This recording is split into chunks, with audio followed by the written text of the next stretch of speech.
Right, good evening, everyone. Welcome to this meeting of the Scrutiny Committee. As you know, I'm your chair, Councillor Rachel Carnack, and the role of this committee is to scrutinise performance and take a closer look at topics of interest across the council services, making recommendations to Cabinet where necessary. Oh, that's some odd feedback. This committee also deals with the calling Cabinet decisions and decides whether these decisions should be referred back to the decision maker to think again.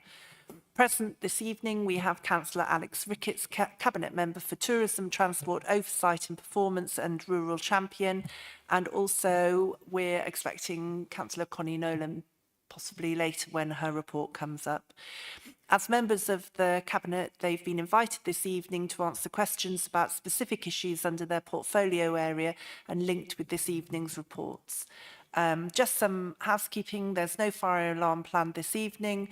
Should the alarm sound, please leave via the nearest available emergency exit. Two of the closest exits are through the glass door behind you to my left and through the double doors onto the riverside behind you. Please muster at Tower House car park. Members of the public are welcome to make their own recordings of the meeting using whatever non-disruptive methods they think are suitable. I'd like to remind everyone present that this meeting is being minuted and filmed and made available to view. I'm sure you all know that because you just heard it in live, oh yes, and another one, in live and archive form via the council's website. If you are seated in the public gallery, it is possible that the cameras may capture your image. If you wish to avoid being filmed, it is recommended, that you make a member of staff aware.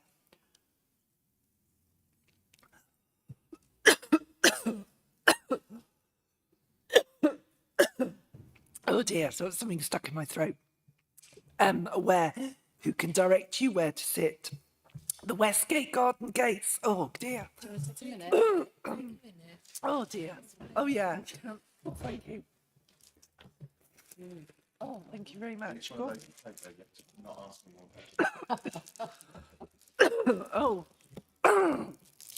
this happens occasionally.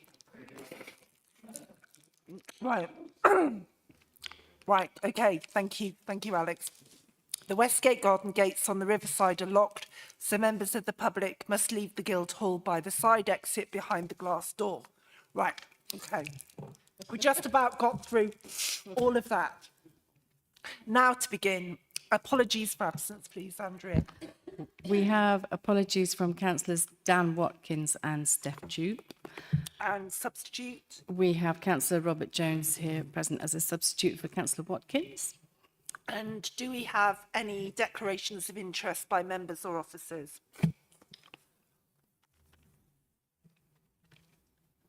Oh yes, sorry Maria. Just to declare, I'm a director on the Canenco board. Thank you, Chair. And anyone else? No, we're all okay, great. There are no public speakers for this evening. Minutes of the meeting held on the 3rd of September. Can we agree by general assent that the minutes are a true record? Yep, okay, thank you. Right, okay, I just want to ask everyone, Stacey is here for the projects and performance theme report, and then for levelling up, which is the third report. So would anyone mind if we move the levelling up fund report to item 7? And then if we move the park and ride to item 8, so we'll finish with the workforce report highlights, because then that means that Richard and Councillor Ricketts can leave earlier as well. Is everyone all right if we just change the order around? Okay, great. Okay, thank you. Right, okay, so I would like to invite then Stacey Wells, who's Senior Programme and Performance Manager, to make her introduction and presentation on the report of the Head of Digital Data and Improvement on the projects and performance theme. Thank you, Stacey. Hello, good evening, everyone. Good, that's magically appeared, that helps.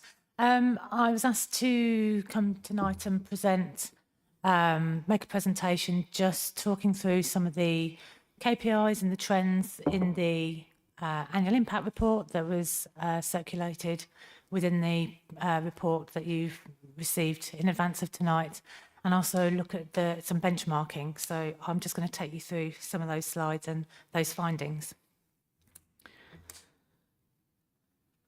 So the annual impact report reflects the corporate priority themes, greener, better, fair and stronger, that were introduced in the corporate plan 24 to 28.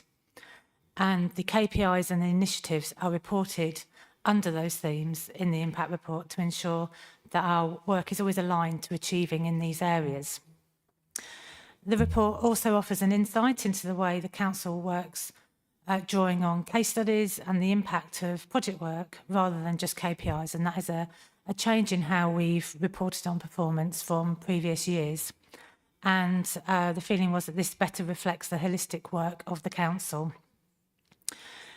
In the report, there are also a number of infographics, and those infographics highlight examples of where we're delivering on pledges such as the council's commitment to partnership working and community engagement. And that is particularly identified on those infographics. So the KPIs have all been reviewed and discussed at length with the new administration, so that they are reflecting the priorities in the corporate plan, and also focusing on meaningful and diagnostic metrics. Where there is a 4-year trend that is presented, as it's still recognised that it's useful to track changes in performance over those years. Meaningful benchmarking data is not always available depending on the KPI, but there is a recognition again that there's an increasing need to align where possible in the wording around KPIs, as well as target setting to align with other benchmark data, and that there is that's of increasing importance in the lead up to local government review. Target setting does need to be more appropriate and, as I say, align with benchmark data. And one of the next stages is to have a real focus on that benchmarking data over the next 6 months, and regularly review what is available. And the availability of benchmarking data is likely to evolve over the coming months. So I'm just going to focus on some of the KPIs in the report. So just looking at council tax and business rate collection first. Both of those rates have remained relatively static over the last 4 years, and targets have yet to be met. Our council tax collection rate is higher than the Kent average and slightly lower than the South East average. And our business rate collection is very close to both the Kent and the South East average. So if I just break that down on this slide takes the council tax collection rate for 24-25.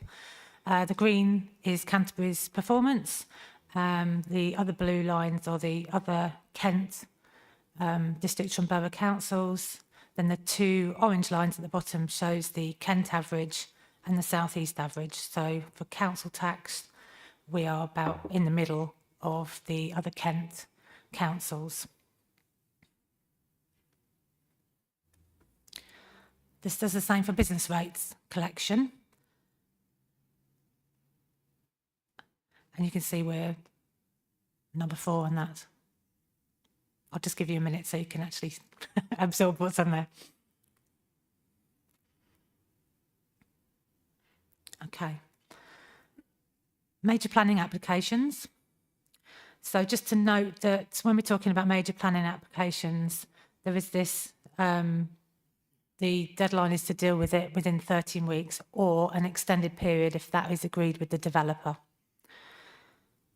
2024-25 saw a drop from the previous year, but that has overall seen an upward trend over the last 4 years, and it's consistently achieved the 80% target. One of the questions, so councillors were able to submit some questions in advance of this meeting. There was a question around the number of applications received. So 6 of the applications received are out of time, Applications that are undecided will be under negotiation between the applicant and the planning team. Those held up by the Studmarsh issue will progress once we've got a clear timeline for the availability of Studmarsh credits. And looking at that benchmark data, performance is better than for Kent and the South East average. So again, there is that benchmarking data. So again, we're about middle of that table.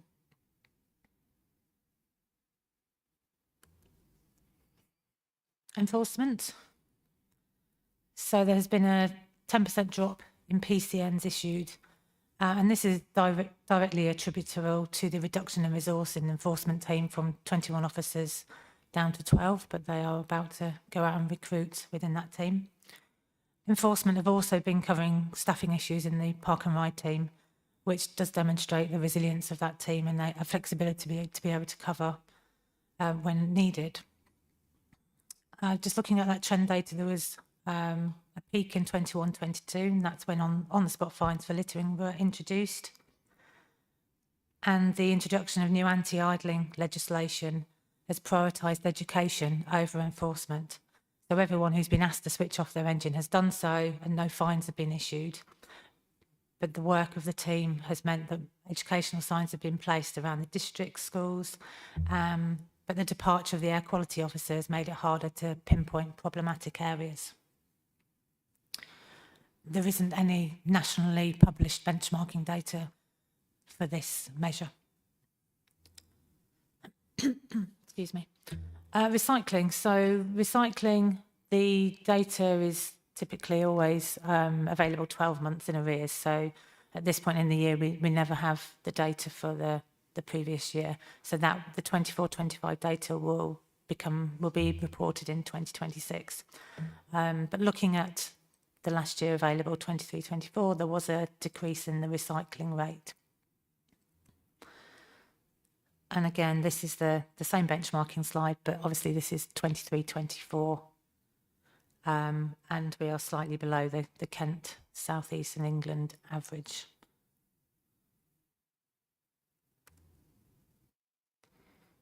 Misbin and repeat litter reporting.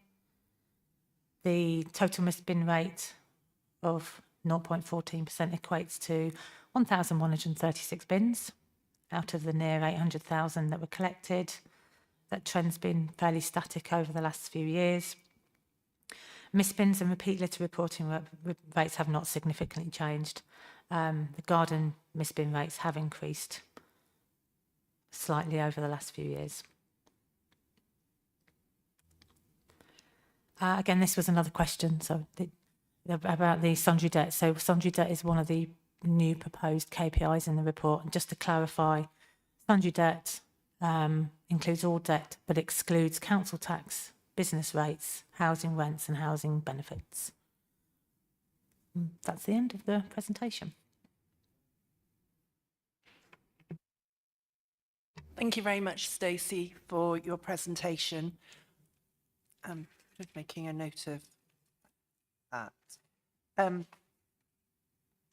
think it's been, I think for some of us it's been quite a difficult report because it comes as we're looking at new KPIs and old KPIs are going. So it's quite a mixture where there are lots of KPIs in here with no data at the moment. And we also don't know if you're going to adopt them as your KPIs yet. Because we're waiting for this to go to overview and then to cabinet. So I think you know, if we might have some comments on some of that this evening. But does anyone have any questions for Stacey or for Councillor Ricketts? Yes, Councillor Jones. Yes, thank you, Chair. Stacey, thank you for your report. Being new to Scrutiny, obviously looking through these papers, they were exactly new, but I found them, for me to follow them, difficult. Hence the question I asked our planning team. The question really I wanted to ask here was, when I'm looking at all the numbers and the percentages in particular, what that doesn't sort of tell me is, say, for example, that's what I said about the planning, is there's a lot of planning applications now which are undecided or have gone over the 13 weeks for whatever reasons they may have extended because of They've agreed that with the developer. But just generally, the question what I'd like to have, if I could get, is what is that number? You know, is there a number? Is it like just 10 applications, or is it 2,000 applications? You'd be really interested to know. And the reason for asking is not just on the major developments and Stodmarsh. Is there a common theme why they are going over? Is there something that is generally the same reason? Is it, for whatever reason, is that a lack of staff? Is it just too much workload? You know, where we could all do something to helpfully put that right so we can get them these things across the line, if that is the case. That was that. The other thing I thought was really interesting, and it's better now on, we've got a system about waste reporting the bins what are missed. So like tonight, for example, I got an email from Rob, like everyone would have done, if in their ward their bins have been missed. That's very useful. So that's a really good point. And again, the useful information what you put up there was like the one I was saying about the planning, was you said how many is that 0.14%? What, that doesn't mean anything to me or to Joe Public. I wouldn't know that. And so I know it's maybe, I don't know if is that difficult to extrapolate, not now, but generally moving forward to have, if we're going to do that, put a figure and say that means that equates to 2,321 or that amount, and that really puts it into context, and then people can really see what that is. But on the planning thing, that's only a concern I have is, you know, is there a reason why, if there's a load of them, because I don't know, is there a reason why we're not getting them over the line within that period of time? And if there is, this is something what we need to be doing as a council to support to do that. That's it. Thank you. Yeah, and I think, Councillor Jones. sorry. Yes, Stacey and also Councillor Ricketts might also want to answer that. Thank you. and yeah, I mean, there's the two things I was going to point out there is that how we're looking at performance corporately is changing as well, you know, and actually we're introducing a process where services are coming to our corporate improvement board and having to go through both external and internal performance metrics and discuss that. And the idea of that is exactly pulling apart what is actually going on here. Is there anything to be concerned about? Is there a trend? Is it to do with workforce and resource, or, you know, a whole magnitude of different reasons? The planning one is really interesting, and I think that's one of the ones we're looking to really be clear about what it means, because I think historically there's been some KPIs that you look at it and you don't understand the parameters around that KPI. So I think we want to be really clear about how we've calculated it, and so the planning one I had a look at yesterday to try and get my head around. The numbers are small, but there were still applications that are out of time that go back to probably 2022, but you're looking at, I don't know, about 15 or something like that off the top of my head, small number. And head of service said, you know, that's Stodmarsh that's done that. So actually, they're not concerning numbers. But yes, I completely agree. And when we're putting percentages, it's useful to put the numbers as well to understand actually, is it a big problem or not? Thank you. And Councillor Ricketts. Yeah, just to come back on that, I think in terms of what we're looking at tonight, and it's not so much the detail of the individual performance targets, because, and I think that's the point to get across with this document, is that there are a lot of targets within this where this committee and other committees will get huge amounts of data. Planning, for instance, the planning committee will get huge amounts of data on what's going on there. And I think there are other committees where Can & Co will report back on their performance as well. So there are other performance reporting mechanisms within the year of council. There is a lot more data available that can be called up by other committees. In terms of this report, this is designed to give an overall view of the way that the council is performing. I absolutely take your point on both of those, that having numbers as well as percentages is a good idea, and I will feed that back. I think that would be quite useful. I see no reason why it shouldn't be there, to be honest. And as you say, that major planning applications is quite a small number, as I recall. I had 13 off the top of my head, but you said 15. I think it's somewhere around there. It's not massive. And again, just to sort of set the tone for other questions in this, the way that we want to change reporting within this particular mechanism is to give that overall idea of performance. And we've probably taken on some things that might look a bit silly to be doing. We've taken on reporting a lot of stuff that's not really within our control, like certain pollution metrics, like reporting on bus journeys and train journeys and that sort of thing. Because actually the point of this report, there are two things we want to do. One was to give an idea of what our performance is like compared to the rest of the country, compared to other areas.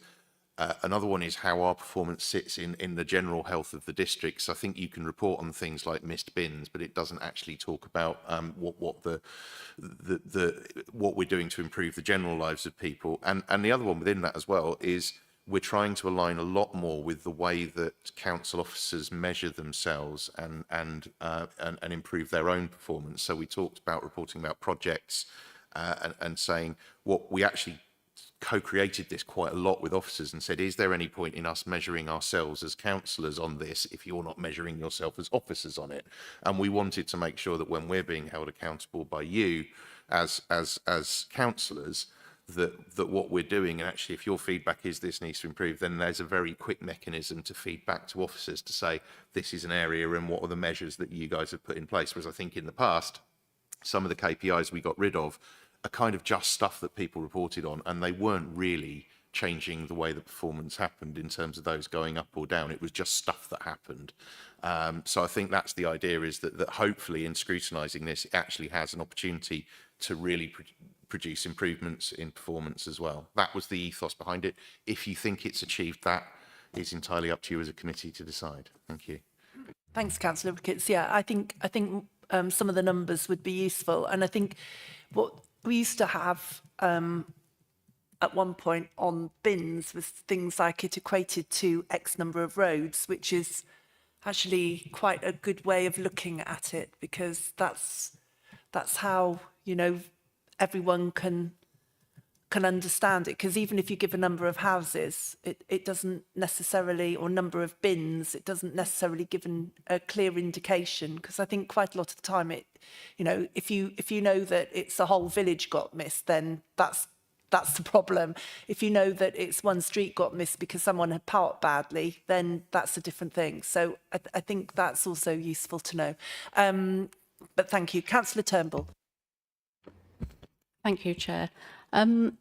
Yeah, I'm also I found it a bit of a confusing sort of structure to this report, particularly for a sort of scrutiny paper. And I take your point, Councillor Ricketts, about what you're saying about, you know, there's lots more data which goes to different committees, but this is scrutiny, and you'd think that we would be getting sort of things which are very clear for us to look at and to judge on. And I was kind of like, what is this for? Is it sort of a nice fluffy thing because it's got some nice things in it? It's got some, you know, it's got some nice stories which are quite informative, and I enjoyed reading them.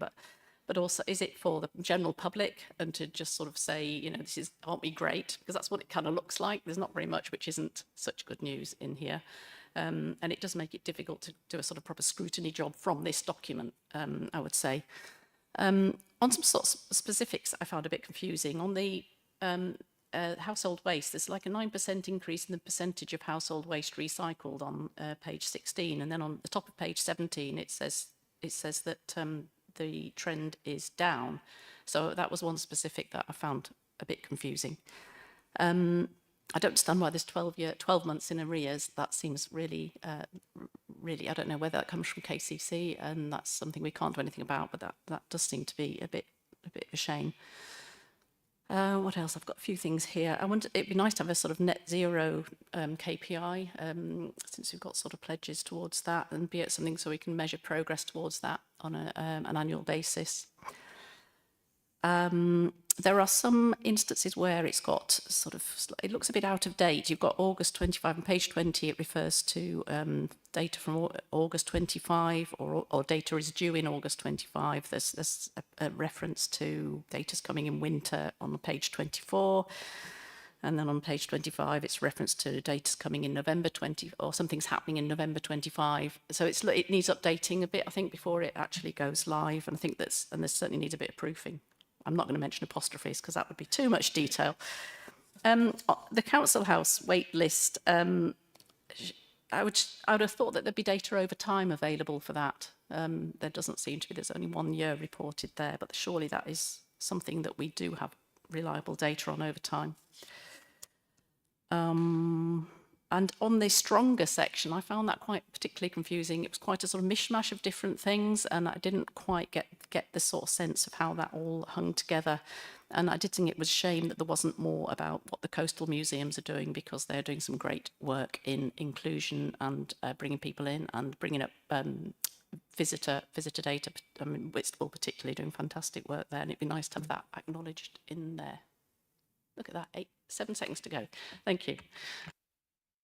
Thank you, Councillor Turnbull. Councillor Ricketts, did you have any? Okay. Oh, Stacey, are you okay? Stacey, do you have anything on those particular ones, or are those things we might need to take away? There's a lot. Shall I do a more general one, and maybe you can come back to you? Yeah, I mean, it's a comment, isn't it? Obviously the thing about the August 2025, yeah, that needs updating. Coastal Museum, I mean, we can talk to the team and get, a case study and put that in so that, it's reflecting that. The council house, yeah, that's just a case of talking to the service and getting that historical data. And the bin one was around the trend, wasn't it?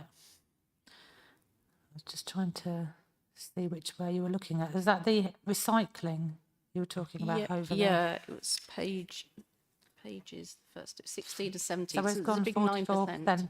and it's dropped down, and then it went 45%, and it's gone down to 41. So the trend over that is dropped slightly, hasn't it?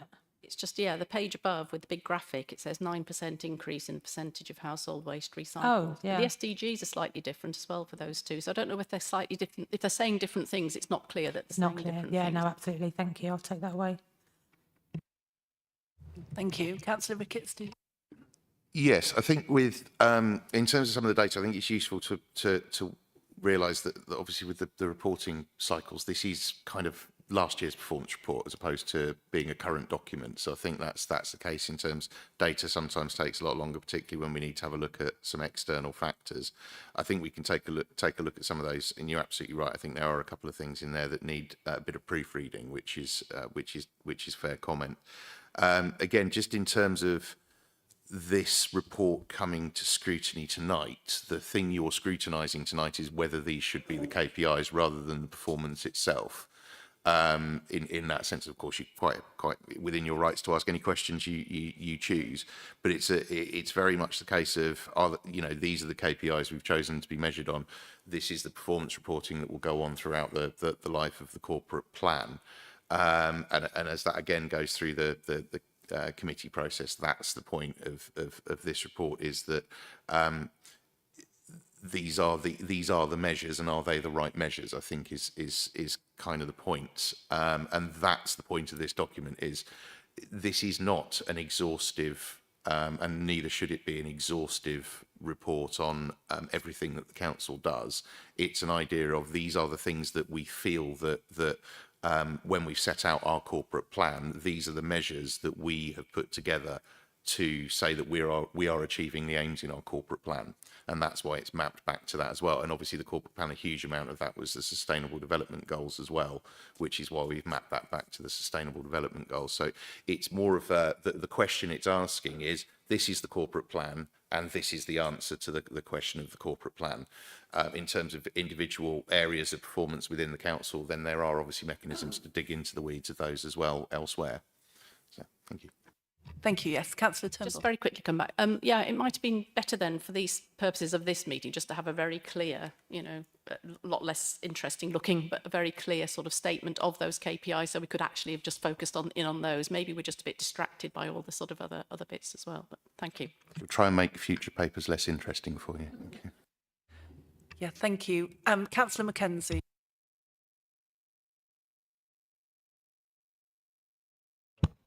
Thank you, Chair, but I actually spotted something I didn't notice before, and I've answered my own question, but thank you anyway.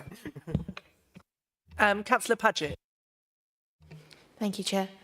I just had a couple of questions, one of which relates to the case studies on page 34. There's reference to the cost of living fund and supporting Canterbury Citizens Advice and Housing Advice Centre. I just wondered what support, if any, has been similarly looked at or made available elsewhere in the district, particularly in Herne Bay. there's obviously a lot of the metrics in here that are quite sort of Canterbury centric.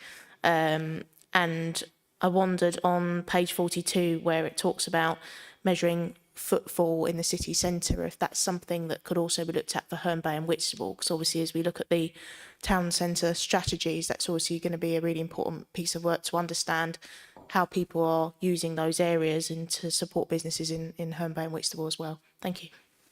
Thank you. Stacey?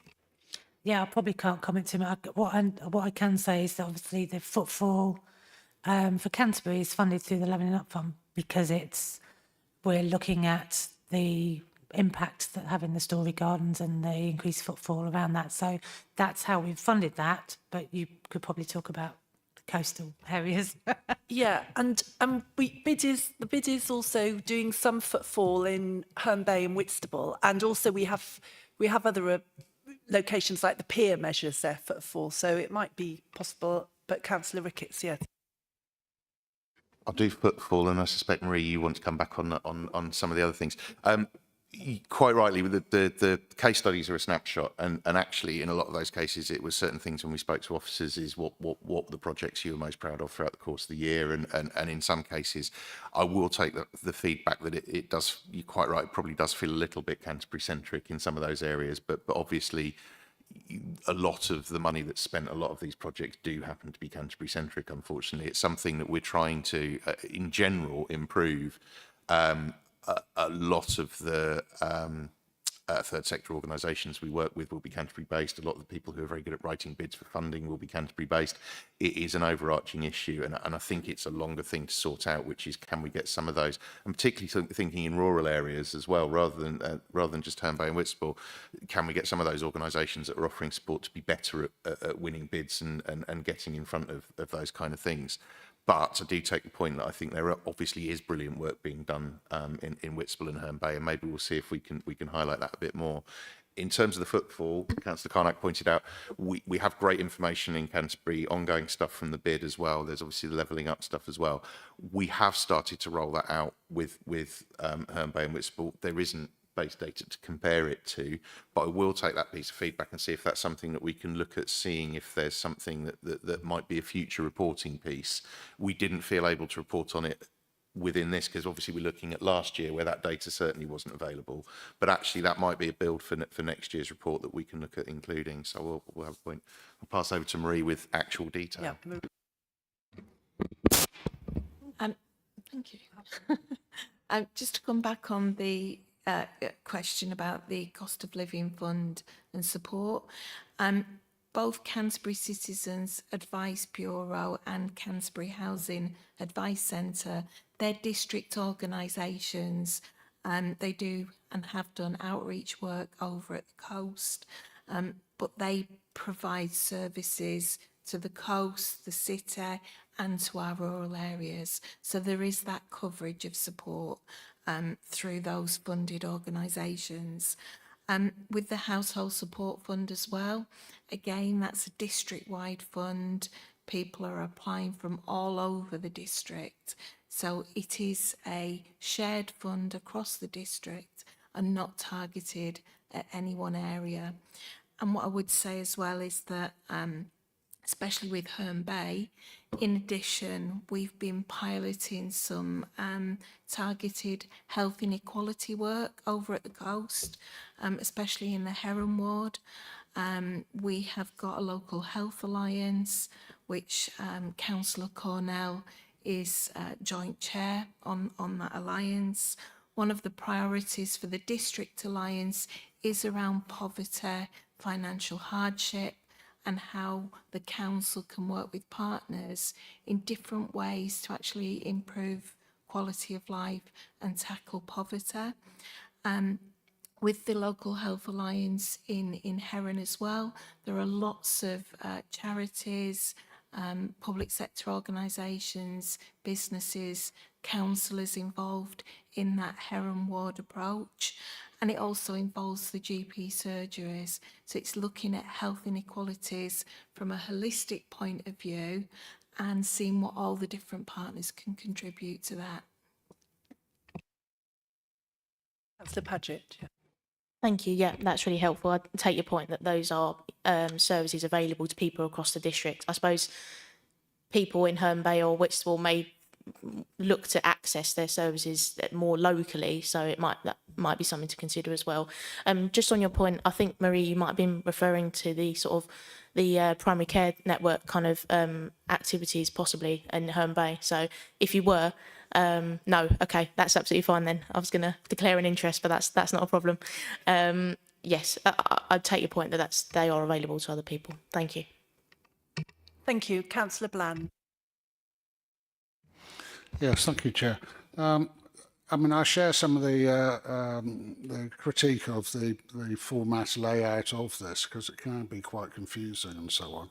And I agree with the suggestions to tidy it up. But there's a couple of things which I think are just big overall things that just occur to me as we're reading this and thinking about it. And I referred to the fact in the presentation a reference was made that we need to actually look at aligning this kind of work with movements to local government reform. Now that seems to me to be a very important thing to do, because local government reform is coming down the road at us quite quickly, and it seems to me to be really essential that we start thinking not just about Canterbury district as a district, which this is pretty much about that, but actually the fact that we'll be working much more in tandem with other districts in a larger authority of whatever size, whatever shape government makes a decision on that. But it's likely to be an East Kent authority of some sort of shape. Which brings me on to another more general point, and I'd like to quote John Major here, not exactly a hero of mine, but I will quote John Major because he, in LSE lectures this year, made a very striking, important political point, which is also an elephant in the room, which sometimes we don't ever refer to anymore. But I think we should do, especially if we're moving towards local government reform and stuff like that. And the elephant in the room, and it's not just for district councils or a Kent County Council or a new unitary authority, it's for other politicians as well to really address.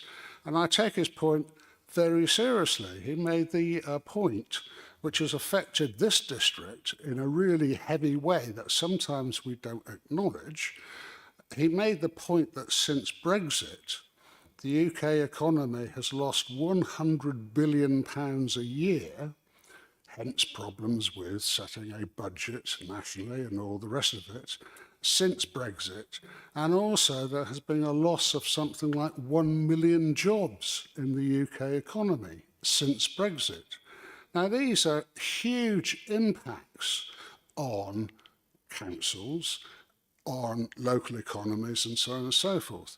Now, the challenge there that John Major was actually making was that actually politicians, and I consider politicians at all levels of representation, should take on that issue.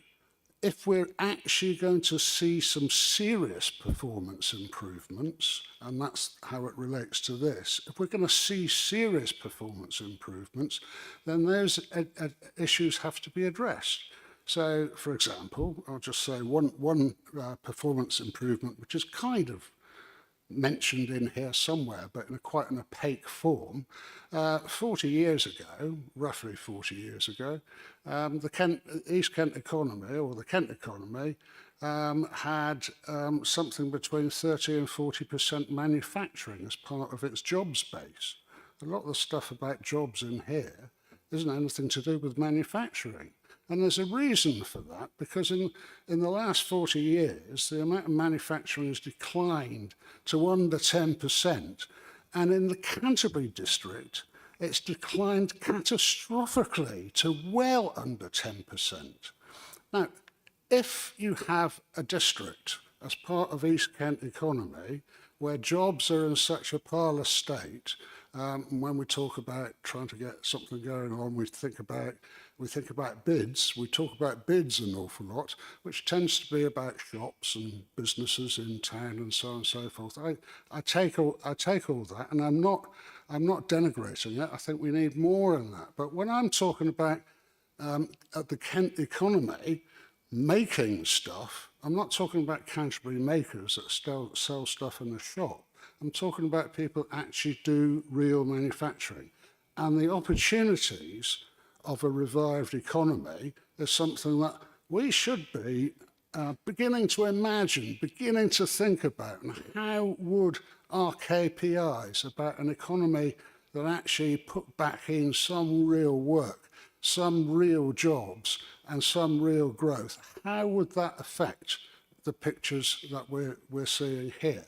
So it's a general point, and I need to work it out more specifically, which I'm really happy to do. But I do take the point that was made that we do need to align this with the local government reform stuff, and I think that's an immediate and urgent task. So I'd certainly like to see how that works out.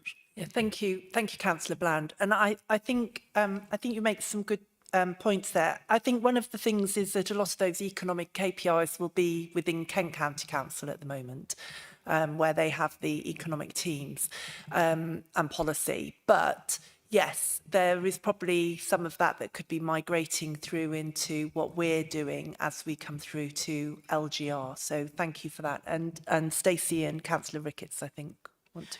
Yeah, just on the LGR. What we did going back to the summer is we came up with a list of proposed new KPIs, which then councillors discussed. As part of that exercise, we did actually look at annual performance reports from other Kent councils to look at what they were reporting on, and also, you know, nationally, some of the examples. We've also looked at MLCLG looking at bringing in an outcomes framework with some proposed future KPIs. Probably won't surprise you that there's no commonality between them, particularly when we looked across the county. It was really difficult. So our intention was to try and do that where we could, but unless they're kind of statutory, with the ones where we've got the benchmarking, they are, you know, statutorily reported, and therefore you can benchmark, but there is very little commonality. But absolutely, that is what we want to start doing, is aligning where we can. And just on the, you know, I think actually Councillor Khan hit the nail on the head with the economic stuff. We've been lucky that we've had the UK SPF stuff. So that funding has enabled us to do ED related work, and that is reflected in there. We're in the last year of that this year, so that funding runs out.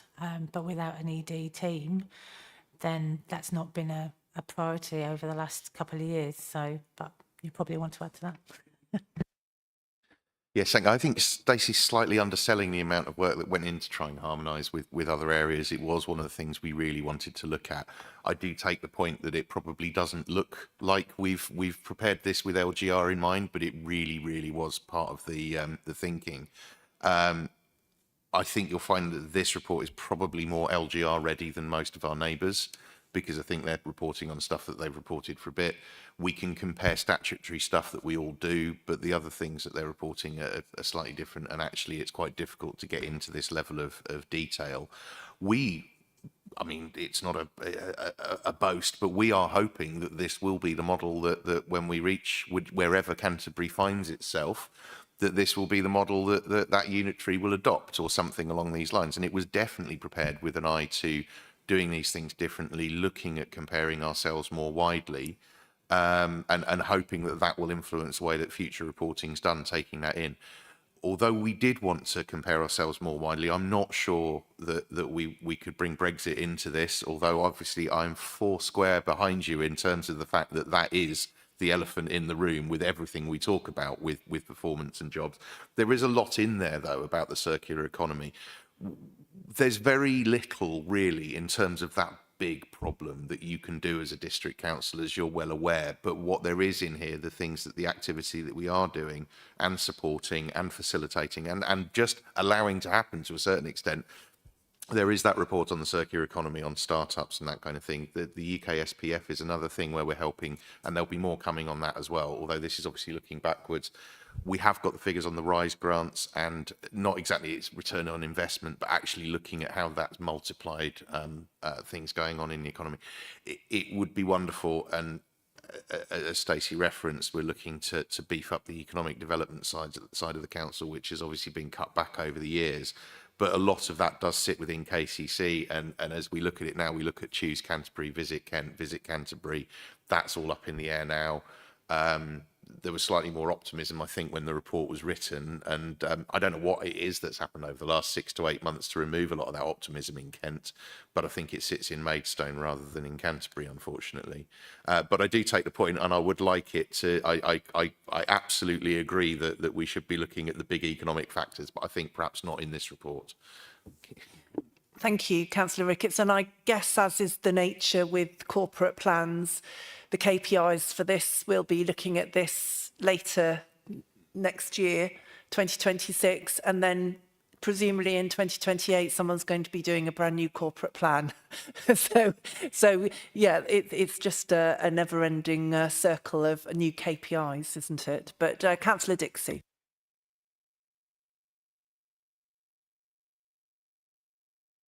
Huge amount of information and data in this excellent report. And it must take officers a great deal of time to compile, a huge amount of time, and therefore cost. Are we in danger of going into too much detail in some of these measures with all this data? I really wonder. And are we snowing members with so much information they're not really able to take it all in? And I think from some of the comments which have been made this evening, some of us, including myself, are struggling to get on top of this data. Really, are we snowing members with information, and are we in danger of missing the wood for the trees? It's a question. I don't have an answer to that, but certainly the private sector does not go into this sort of detail. No way does it go into this sort of detail. Thank you, Councillor Dixie. Yeah, I think you raised some really good points there, and I think it's what some of us are questioning as well, that there is so much, almost a splattergun approach to so much information in this report. And I think it was Councillor Turnbull that said in the strong section, it's almost difficult to know in the list what relevance one KPI has to the next. But I agree, it is a lot of work. Maybe, Councillor Ricketts, it just needs a little bit of reordering or editing or something. I don't know what you think. I mean, it may surprise you to know that I think it's pretty well organised and well presented as it is. And I've worked on a number of annual reports for private organisations which have gone into significantly more detail than this. We have gone over and above the statutory detail, and it is the case, obviously, with where you start to look at reporting slightly different approaches. If you look at ESG and various other areas like that, annual reports have changed over the years to look just beyond the economic data and the economic performance to looking at those environmental and social factors as well. Although the acronyms do tend to change every financial year as to what you're reporting, the requirement to report more of your wider effect as a private organisation, and we also think, therefore, as a public body that should be there. I think we wanted to initially trim it down to present slightly less information in some cases. But we created this very much, as I said, off the framework of what officers measure themselves on and what they report. And a lot of the things that are in here are based on what officers would like the general public to know about what they do. And I think there's some good news in there, and there's some areas where there's some challenge. There wasn't picking or choosing based on whether anything was doing well or doing poorly. It's a case of these are the areas we would like our performance to be measured on, and that's what we want to lay before the general public. So I do take your point. It is a fairly long report, but I think it's been presented in a way that the information is quite easily assimilated. But if there are any areas that you think probably are extraneous, then we'd be happy to entertain the discussion about cutting some stuff out. Thank you. Thank you, Councillor Ricketts. Well, if that's all the... Councillor Mackenzie, you... Well, now might be a perfect time to suggest something to include. I did notice in the report that correct me if I'm wrong, but I didn't see anything about dealing with dog poo or delivering new public waste bins. This is something that comes up at least every week in my casework. So I just think maybe there could be a KPI for how the council is dealing with this. It is an environmental health issue after all, something that a lot of people care about. So yeah, thank you. Yeah, thank you, Councillor Mackenzie. You know what? I think it's something that is in there somewhere, but as we're saying, it's quite difficult to find some of these KPIs. But Councillor Ricketts. It is in there under enforcement to a certain extent with the dog poo stuff. Bins, I think there used to be a report on bins emptied in parks, something along those lines. It was one of those things where it was, we've emptied the bins that we've emptied. It was essentially a fairly useless KPI. I suspect in the distant past probably came from councillors having a lot of their inbox being filled with bin things. So let's put a bin KPI in. There were probably quite a few in there that I think were historically in there because people had said, we need a KPI on this. So somebody very quickly did a KPI on it so that they could then email back their residents and go, look, we've got a KPI on this thing that you've emailed me about. And I'm certainly not pointing fingers at the previous administration because I suspect they inherited as many of those as we did. And that's something that we tried to reduce those. What we're trying to produce here is stuff that actually points to action. And actually, when you look at it and you look at those figures, we can demonstrate next year when we look on top of that things have changed and moved on. So dog poo and bins, obviously, we all know that those are some of the things that occupy us a lot. And I think we probably don't need a target to say that we need to keep on top of it. Thank you. Yes, yes, thank you. I was just going to add, actually, Councillor Ricketts earlier said that in other reports there will often be more information, and I think what's that committee called now? The CEC, it's not a cabinet committee. The one next week. The companies one, I think, yes, I think the companies advisory, I think Councillor Mackenzie, if you look in that, you will probably find that reporting in there for bins. Councillor Warrener. That's fine.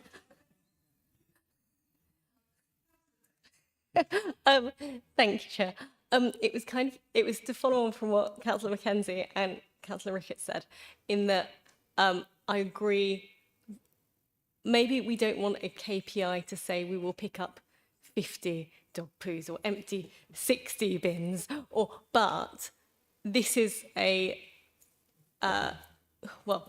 some councillors said otherwise, but this is quite an accessible visual report that residents may well look at if interested. And while I note what Councillor Ricketts said, that when speaking to officers will often talk about the project they've been most proud of or has taken up their time. Often the things that residents speak to us about are the day-to-day.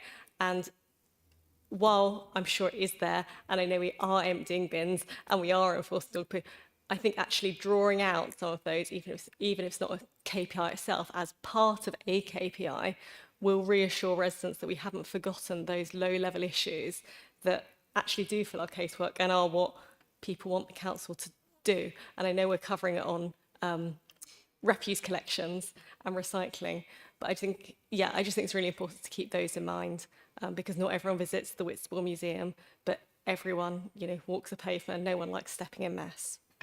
Yeah, thank you, Councillor Forrester. I've got it right this time. Councillor Ricketts, I do think maybe that's a good point. Maybe there could just be one page with the things that affect you all. I think there's lots in here that affect people. I think there's lots and lots. We certainly, it's in there.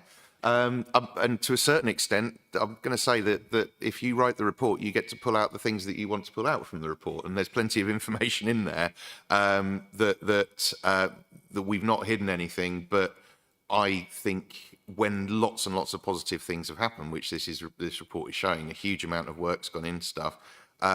I don't think that it would be useful to lead with things that aren't going particularly well. They are in there, but naturally, I think we're probably, and I don't make any apologies for the fact that we're going to put a few positive stories front and centre.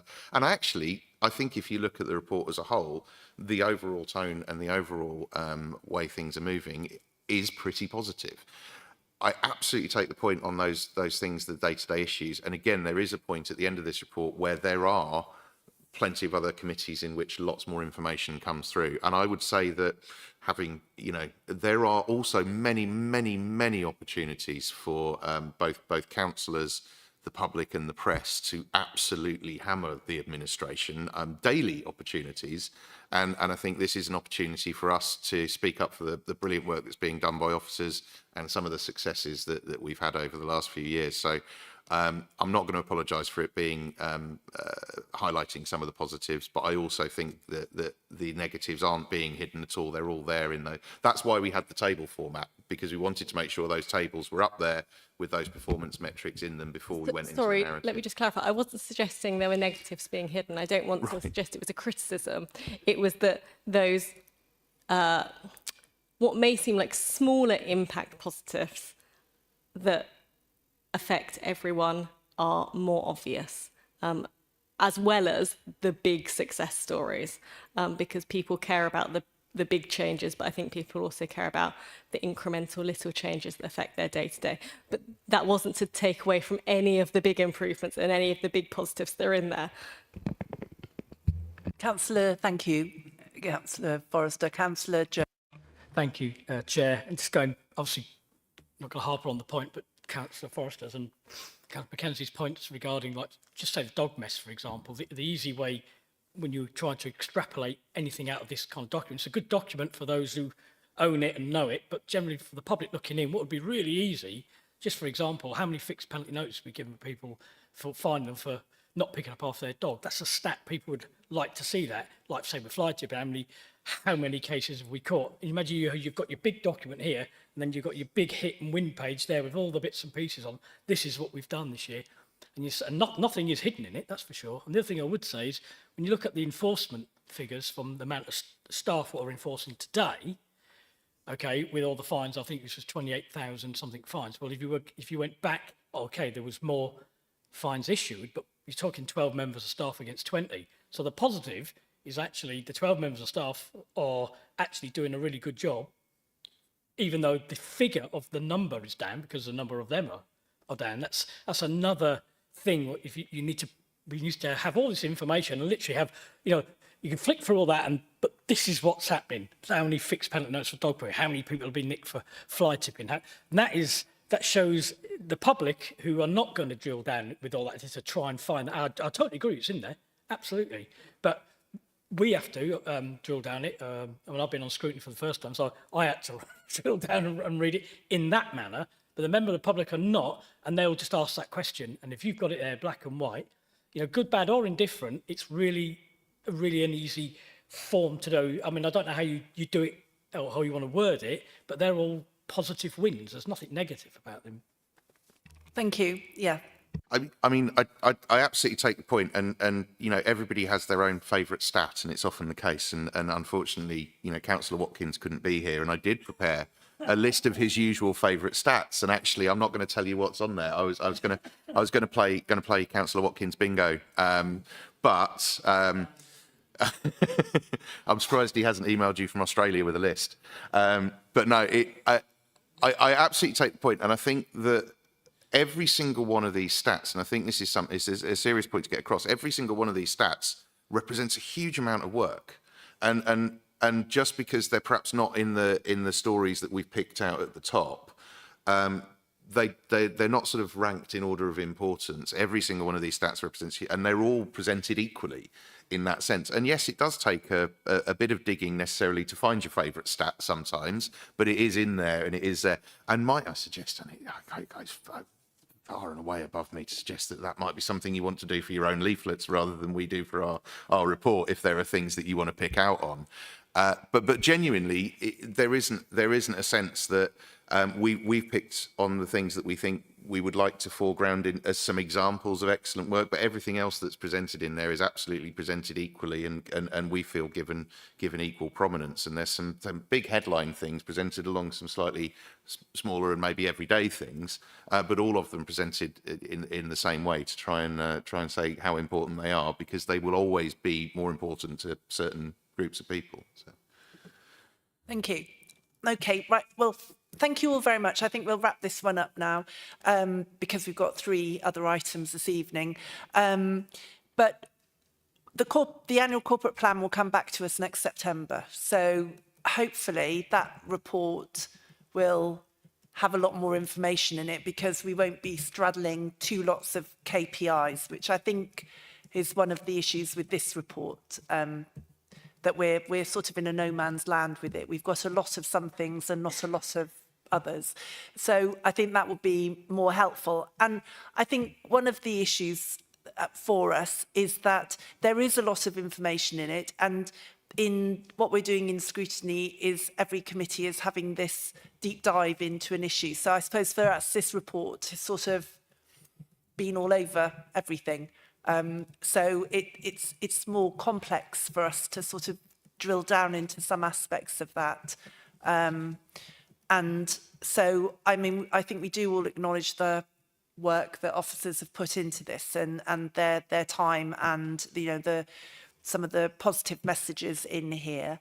But yeah, I think if there is a chance to drill down into some of those, perhaps the KPIs that we know the public would be more interested in, that might not fit the narrative that we'd like to set, maybe we could look at that. But if everyone's happy with all of that, can we agree by general assent that that's all okay?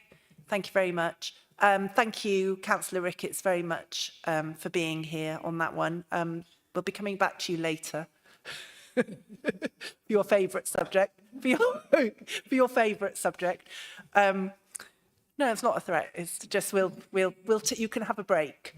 And then we're going to now move on to agenda item 8, which is the Levelling Up Fund quarterly report. And again, we're noting the report from Head of Digital Data and Improvement, and Stacey Wells, again, Senior Programme and Performance Manager, is going to introduce us to this report. Thank you, Stacey. Okay, so completely different subject now.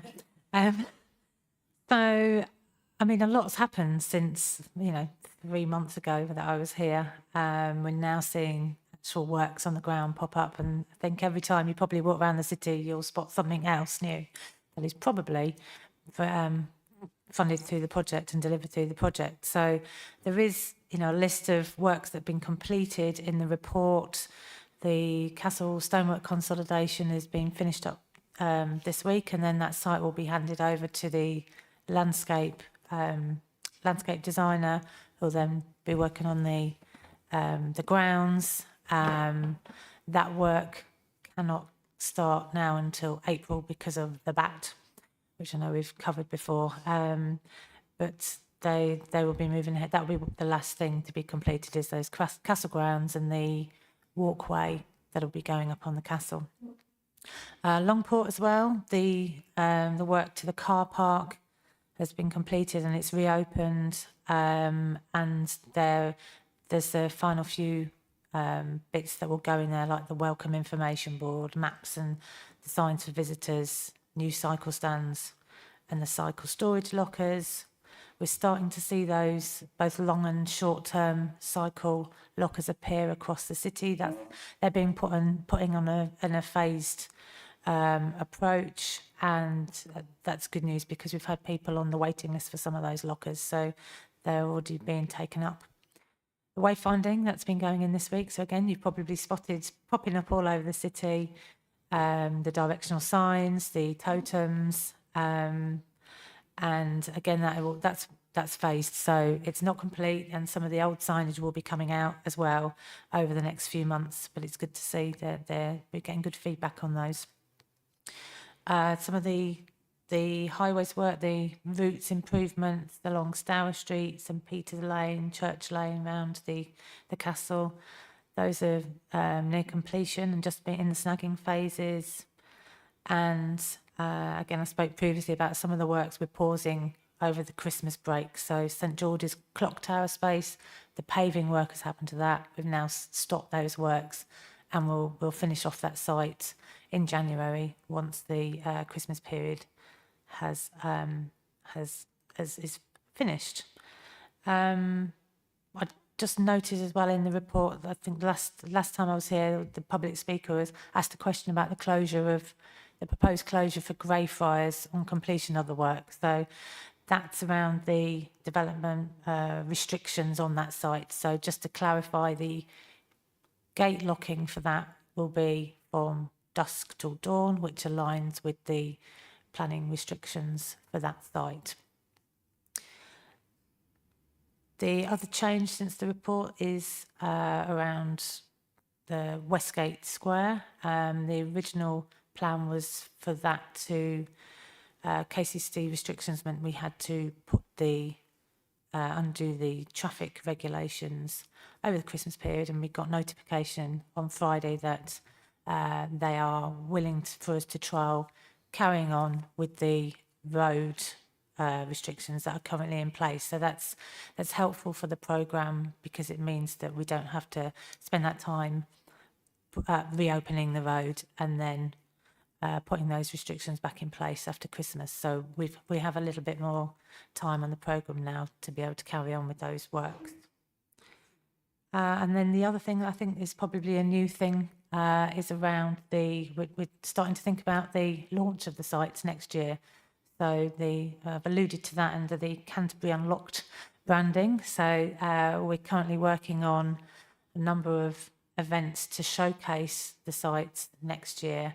And the events team have reached out to some of the event organisers across the city and asked for expressions of interests, so that they're currently looking at a proposed schedule of events so that we can showcase those sites next year, but that's to come.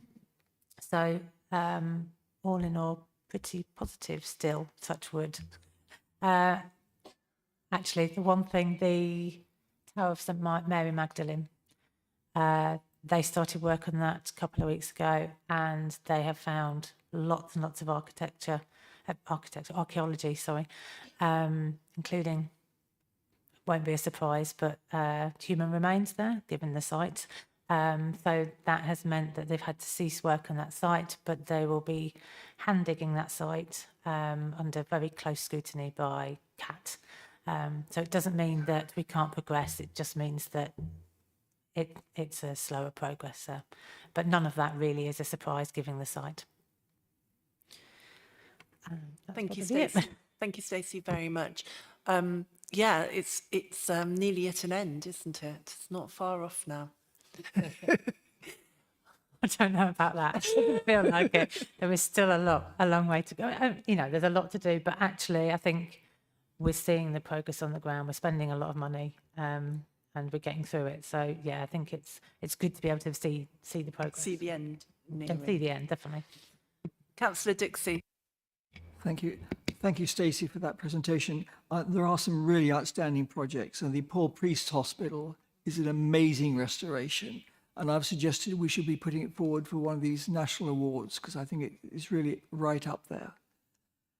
And the Castle Keep, people tell me that it's got all the makings of another outstanding project. So they're absolutely fantastic.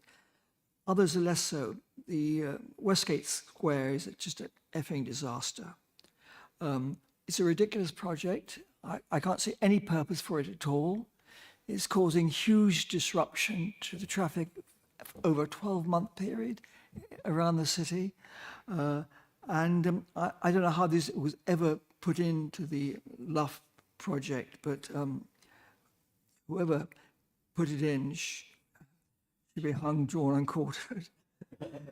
Yeah, and there Other issues which I have, one which I get a lot, I'm getting a lot of emails about, is the fact that Dane John Gardens, the Solly's Orchard and Greyfriars are all being done at the same time. Now, I'm told there's a reason for that, but it's still, and this should have been foreseen. We're sort of 6 months into the project. You know. Anyway, that I think we have some responsibility for. We certainly don't have, this council doesn't have any responsibility for the Westgate Square project. That's all I have to say on it. I could go on about it for a long time. Thank you, Councillor Dixie. Yes, I think many of us agree. And I was actually looking at a map because I've got to go to something next week, and everything is closed in that part of Canterbury. So, yeah, I mean, we did. I mean, I'll ask Stacey in a minute, but we did talk about this probably about 6 months ago, that people in Canterbury needed to be made aware that the city was being shut down effectively, that a lot of the places they go to, they wouldn't be able to go to. And it does really all seem to have come at once. But Stacey, do you want to comment? Yeah, no, there's never a good time to close things. I mean, is it better over the winter months to be closing the parks and gardens than it is over the summer months? It's never ideal, is it? And I think part of the problem is that we know we've had to do it to a deadline because of the funding. We've tried to spread the works out, but when it comes down to it, it's about getting consent. It's about when those permissions come through for us to be able to start work. And we have had to juggle those programmes with the contractors. And for some of those sites, we're lucky that the contractor is working on multiple sites and they've been able to juggle when they've not been able to start work on a certain area because the consent hasn't come through. They've been then able to go to another site and start working on that. But it isn't ideal. There's no, there's no two ways to make excuses for that. We are where we're at in terms of trying to do the best that we can around making sure that, the public are aware of what parks are available if they're going to Dane John and seeing that that's closed. So it's just a difficult one that we have to try and keep communicating out to the public on. And Stacey, do we have a date yet for when the Dane John will actually be reopened? Because I think on the chart, the difficult chart we always get to try and interpret, it now says due to reopen in March. And given what happened before, due seems to have quite an open meaning. So do we have anything more definite than that?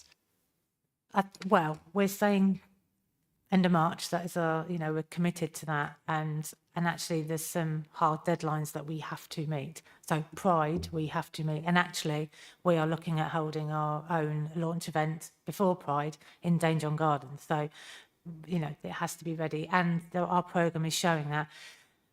There is currently we're still unsure about the extent that we'll be able to put the seating in that's proposed. We're still working with structural engineers about the structure of the shelters and what seating can be put in there, and making the area safe for the public. So I can't guarantee that element of the work in the overall park will be carried out at all at this moment in time until that work is complete, and at what point that would be complete. But we would have to open the park, and there is a chance that we might have to fence that bit off if there is a structural issue. What we're finding is, as we're going into lots of different areas, we're finding structural issues as we're unpicking things and finding problems that actually, there might have been a problem with these things later down the line that we'd have to resolve. So so end of March, yes, absolutely, for Dane John. There may be some elements that we'll have to come back to and snag. And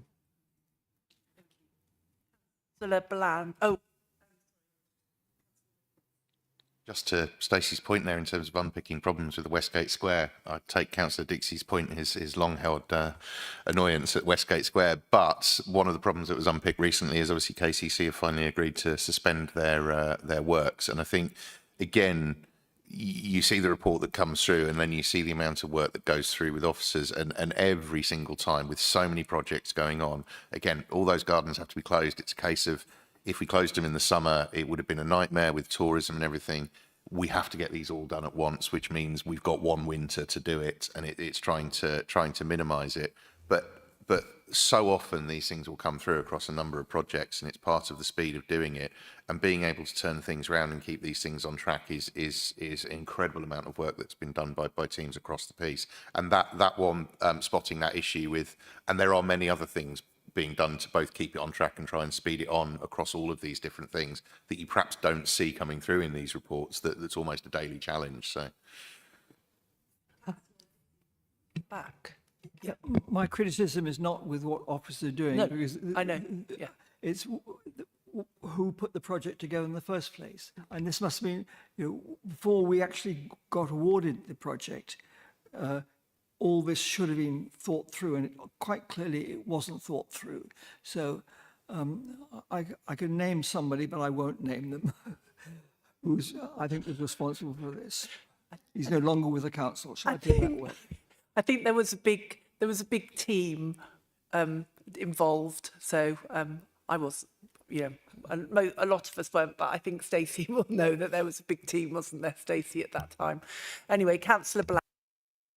Yeah, thank you. I similarly, I'm very impressed with some of the stuff, some of the work that's been going on, and I think it's all been quite exciting and so on and so forth.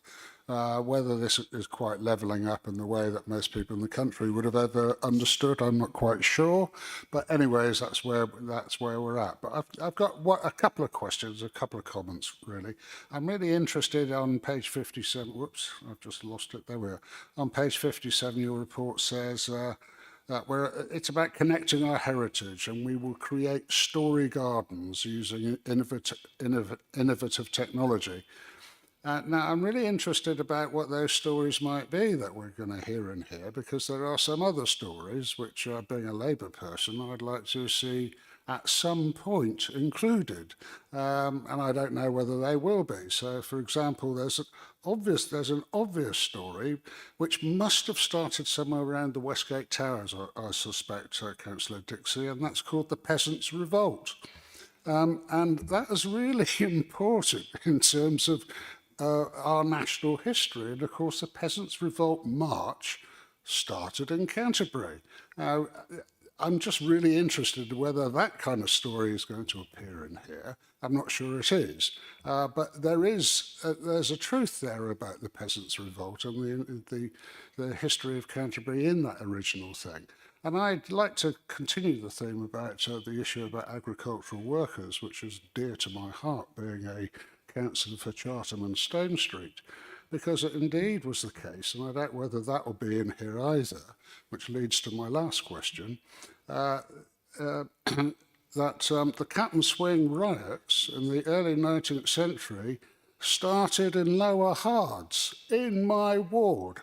Now, I'm really seriously proud of the Cat and Swing riots. I'm really seriously proud that threshing machines were destroyed and so on and so forth, because those Cat and Swing riots led to the early Labour movement, and the Tolpuddle martyrs were inspired by them. So as a Labour councillor, I'm absolutely inspired by the fact that the roots of Labour history are actually here local in Lower Hards and the Peasants' Revolt, and it would be nice to see that there's some reflection of all of that in the history of Canterbury.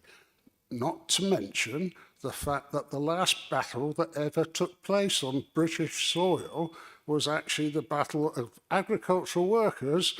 Unfortunately, it was militia mobilised in Canterbury to go and shoot and kill them up in Bossenden Woods, which is slightly outside of our district these days.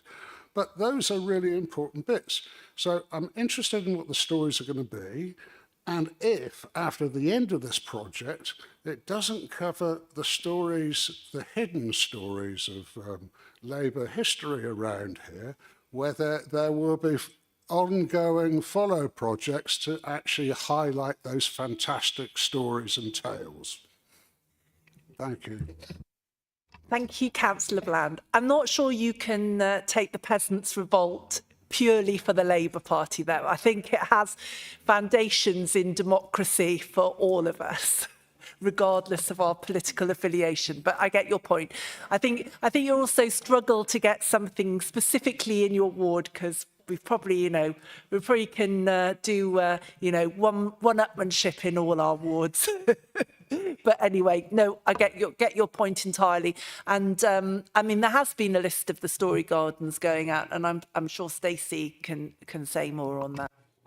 Yeah, so when we first started putting together the programme of work, we went out and looked at the sites. So, public consultation informed where the actual story gardens were going to be. But then we also did a call for stories. There has been stakeholder sessions where the public could come and put a sticky note on, tell this story, and there was all sorts that came in.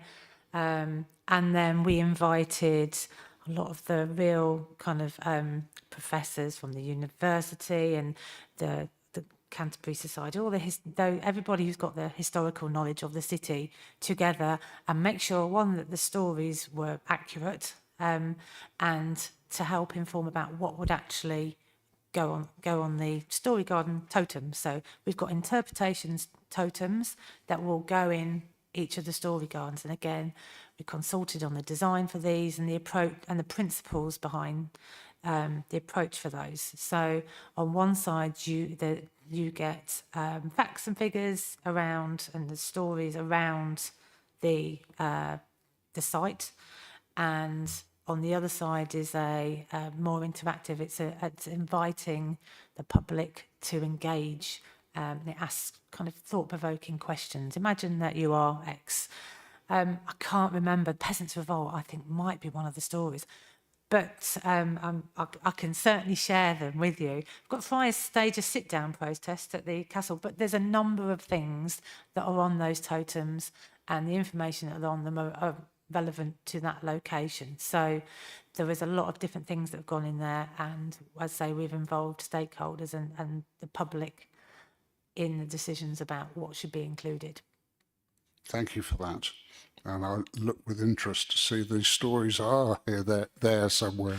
The other thing I should say is, so we talked about digital means as well. So we're also working with Visit Canterbury to get, so the idea is then from the totem there'll be a QR code that takes you to Visit Canterbury, and then there is further historical information available on there. And the castle, we're currently looking at augmented reality. So you look through binoculars, you see what the castle used to look like. It tells you about, it gives you images of what was on, what the different floors looked like 1,000 years ago. So we're looking at a range of different means for bringing those sites to life. Thank you. And probably also, Councillor Bland, it would be worth talking to the Cabinet member, Councillor Charlotte Cornell, to see if you can get a story garden added, but it would make the traumas at Westgate maybe worth it for Councillor Dixie if you can get a nice peasants' revolt garden. As long as it's got nothing to do with the restoration. I can share with you the stories. They've gone, they're being manufactured, so all the stories are settled, so it's definitely too late to get anything added, but I can definitely share with you what's on there. Thank you. And Councillor Forrest. Thank you, although I don't know quite how I follow Councillor Bland. I've got nothing as exciting as Peasants' Revolt or anything else. It was a couple of points of thanks and a question following that. The first one was thank you for clarifying what Canterbury Unlocked was, because my Google search just provided a lot of phone shops. And the second is that while I know other councillors' questions about what levelling up is, and if this is right, actually covering St Stephen's Ward, my residents have been the beneficiaries of many of the gardens being closed. And in September, the Canterbury Food Festival was transferred from its usual home in Dane John Gardens to St Stephen's Field. It was initially met with quite a lot of trepidation from the residents of all these people hiking in from Canterbury city centre. Who were they? What were they going to do? The mess and the noise. And actually, it was a tremendous success. The Residents' Association wanted to pass on their thanks to Derek for the events. And at the Residents Association AGM this weekend, I was actually asked, we won't be forgotten, will we? Once this levelling up work has continued, we'd like more events like this on the outskirts of Canterbury, not just having to go into Dane John. So I'm sure that's an unintended consequence, but for my residents, it's been a huge benefit to have more exciting, live, free events in the ward. Thank you. Thank you, Councillor Forrester. Yeah, that's a very good point. Thank you for making that. Well, if we're finished on the Levelling Up Fund report, I'd like to thank Stacey very much for being with us this evening. I think all the comments are noted. Is everyone okay with that? Yeah, that's noted then, Andrea. So we'll move on now to item 9 in our jumbled up programme agenda here. And item 9 is the Park and Ride performance monitoring, our 6 monthly update report. And we're to note the report from Head of Transport and Environment, which is Richard Moore, who is here to speak this evening. And Councillor Ricketts as well is here to answer any questions. So Richard, if you're able to provide your update, please. Thank you, Chair. Yeah, so it's not a 6 month. We said we'd report every 6 months, but I think there was good reasons why we've delayed it. We made some significant changes to the Stowe Road service in the summer, so I felt it was useful to actually delay it to this cycle so that we could actually see the impact of those changes. So just briefly to remind you what those changes were, we would reduce the number of buses serving the Stowe Road site from 3 to 2. And we changed those buses to hopper buses. We call them hopper buses, but they're large, they're small single deckers. And we also took out the 2 double-decker buses serving New Dover Road and Wincheap. So we made those service changes in June, but it wasn't until beginning of August that actually Stagecoach started running the timetable as we'd intended. So looking at the usage figures, the reassuring message was that, is that usage hasn't declined at Stowe Road because of those changes. It has continued to increase, and similarly the usage at New Dover Road and Wincheap is showing an upward trend as well. So all positive signs. I mean, the report does note that we're still quite a way short of what we were pre-pandemic, and so there's still a way to go to actually recover that patronage. But the signs are all good. The other thing I should say is that I think when we agreed to make those changes at Stowe Road, I did say at the time that we would monitor usage, and if we needed to lay on additional buses at peak times, we would do so. And in fact, we have got to the stage that peak demand on Saturdays has necessitated an additional bus at Stowe Road. So that will be provided every Saturday between now and Christmas. And similarly, we are restoring the double-decker buses for that month as well at New Dover Road and Wincheap. So I think it says, well, it's positive messages. We obviously saved a lot of money over the course of the year, and we are just laying on additional buses as and when we need them. So I think that's the right approach. Not a lot else to say, really. I think we know that increase is continuing on an upward trend, and as long as it continues, I'm satisfied.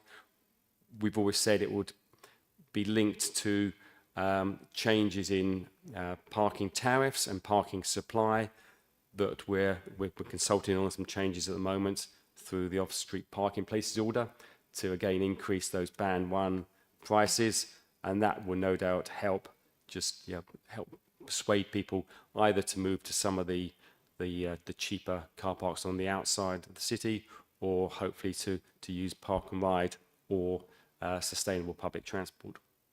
Thank you. Thank you, Richard. Do we have any questions? Yes, Councillor. And these are my questions. Okay. Ju- yes. Basically, just on the there's 2 or 3 bits, just on Storey Park and Ride regarding moving back to going to the hopper buses, which obviously makes sense or whatever. So the cost impact by using those buses rather than the double deckers, how much of an impact is that? How good a saving is that by not just using the double deckers? Don't worry, I don't have to tell me exactly right now, but it'd be interesting to know what that is. The reason for going from the double deckers and the other park and rides to the single deckers is simply economics. My question. Is that just simple economics? Basically, we're going to fill up the single deckers, but we're running the doubles. You know, in that sense, it's simple economics. And the other thing I was going to say, now we've all moved to Rose Lane. Do our staff? Do we allow them to have, like, if they come in by bus, is that a free bus for them to come in? And if it is, which is fine, absolutely fine, is that counted as a bus number in the counts of bus travel in the figures what we're given? Park and ride, yes, sorry, yeah. I've got one other question, but we'll deal with that first, thank you. So yes, staff now are able to use park and ride instead of the free car park we had at Military Road. They can use park and ride free. So those numbers are included in the totals. Obviously, when you look at income, it's not. I haven't had a staff travel survey back yet, so I don't know the numbers. But I think that's something I'll dig out for the next meeting. I can't think of the figure where we're saving. Can you, I don't know, Alex? It was hundreds, close to 100,000, I think, or if not more. It will be in the previous reports because we took it through this this committee to get comments on. And yes, I mean, all of it is for economics. So cutting down the service was due to economics, and reducing the size of the buses saved as well. And I have to say it's also due to perception as well, because seeing empty buses going around the city is just not good from a reputational perspective as well. Councillor Rickett. I think it was forensically dissected by Councillor Prentice, your counterpart on the pre-decision, being a bit of a transport geek himself, and his concern was that yes, we can make these changes, and it was part of the regular conversations we have with stagecoaches. We've got these buses available. It will be, we can reflect that change in the contract, also reflecting those changes in the times of the buses, and the brief from there was to keep monitoring and making sure that those changes don't have a deleterious effect on performance. And I think, as this report shows, the trend has continued. There's a possibility it may have been a bit higher if those buses were there, but I think that there's enough evidence there to suggest that we've been able to make some cost-cutting measures while still being able to continue that upward trend on park and ride. So, and I think, again, as I said with the other stuff, the work that goes in behind those scenes too, we've now got hopper buses and we've slightly changed the timetable. There's a huge amount of work that goes into that to save that money. And it was, I think it might have been over £100,000 actually in terms of the contract. So, and I would just say that you can see the figures in the report there that actually we're getting close with park and ride now. I'd anticipated Dan being here, so I've got the answer for this. So I'm going to answer the question that Dan would have asked, if that's okay. Is that we're very, very close to the point at which park and ride's revenue matches the price of the contracts with Stagecoach, and actually one of the main reasons for that has been the negotiations that Richard went into with Stagecoach to change the price of that. But the reason that it doesn't is we could put the price of park and ride up to £5 a day, and then we could present a report that says that park and ride revenue more than covers the Stagecoach contract, but we hold it low for a very good reason, which is we want people to move. So it's the secondary objective. So that was the point, I think, with those contracts, which shows even with that policy, we're getting close to a break even on park and ride. So. Thank you. Councillor Jones. So, thank you for that. That's brilliant. It's really good to know that also now using the hopper buses, what you just described earlier, you've obviously found very quickly that you need one for Saturday, and so it's quite easy using that. I think the hopper bus personally, bombing around the city is much better than the double decker for all many reasons. It's more agile, you know, and one thing another. And if you can easily negotiate one of them in, literally over Christmas periods or whatever, and then you don't need them. And is that we're able to do that with the contract we have with Stagecoach? So what I mean is, we only get charged for, say, we have that bus for 3 weeks, 4 weeks. Then we don't. We're not contractually having to use it all of the time. We can have it for that space of time, which is really, really cool. And there's that's good. One of the questions I was going to ask you, and just for Richard, the parking review. Now, obviously, Park and Ride Story's up and running. We used to have free parking concession along North Hams Road for the Canterbury campus. I don't know if is that something you're going to review, because when the Park and Ride closed, I think we gave free parking concession along there. Is that something you're going to review, or will we be reviewing that in the next parking review? Is what I really should be saying, not are you going to do it? Will we be looking at that as a concession moving forward? 127,000 is the answer. The previous one. North, yes. I mean, you're absolutely right. It was something we agreed with Christchurch. Obviously went out to consultation, and I think it was implemented without any objections. I haven't got any plans at the moment to remove it. But you're right, it was put in for them. I think that's something I would talk to my portfolio holder about and see. Obviously, we're at a stage now, all councillors know that we're just finalising our on-street changes now. So we could put it in, and I say put it in to take it out. Yeah, I mean, it's usually these things come forward from ward councillors, so I don't know who the ward councillors are for North Hams Road. Anyone here? Connie.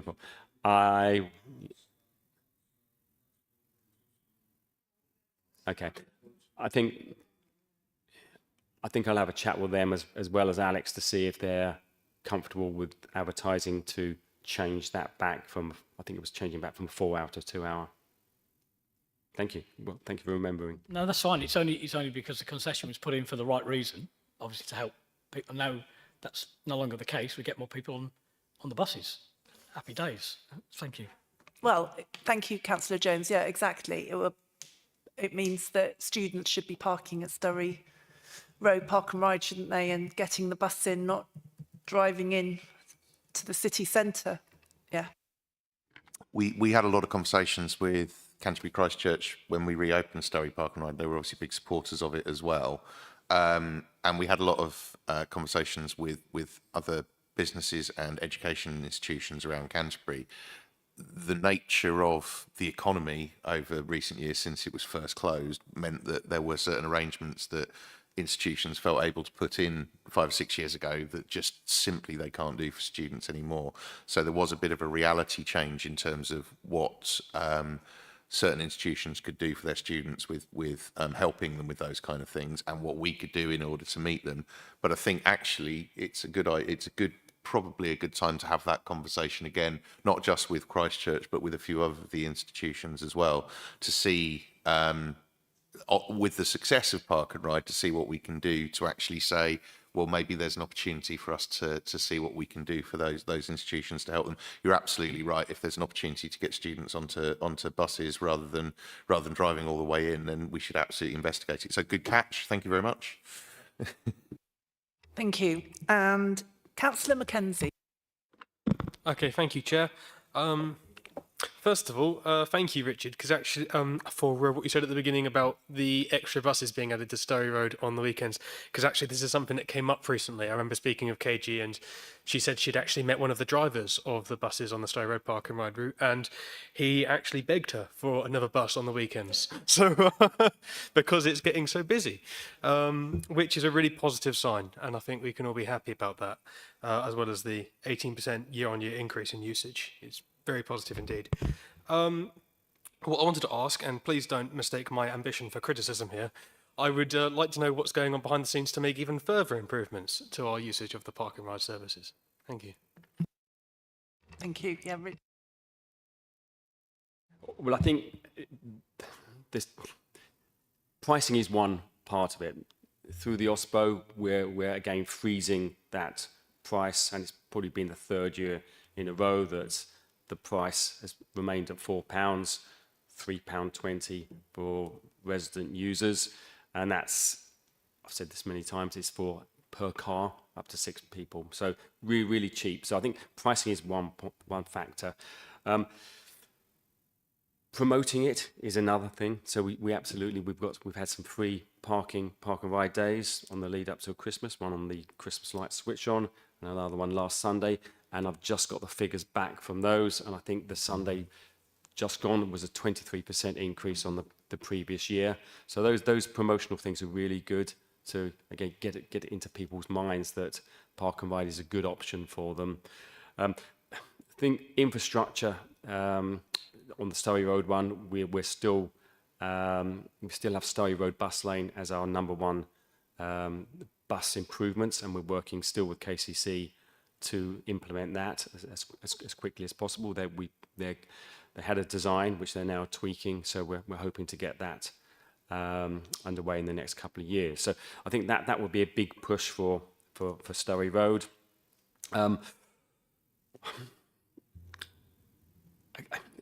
Later nights, we've looked at later nights because we're aware that some people who either want to come to the city to shop, or some workers if they want to use park and ride, it's currently not an option for them.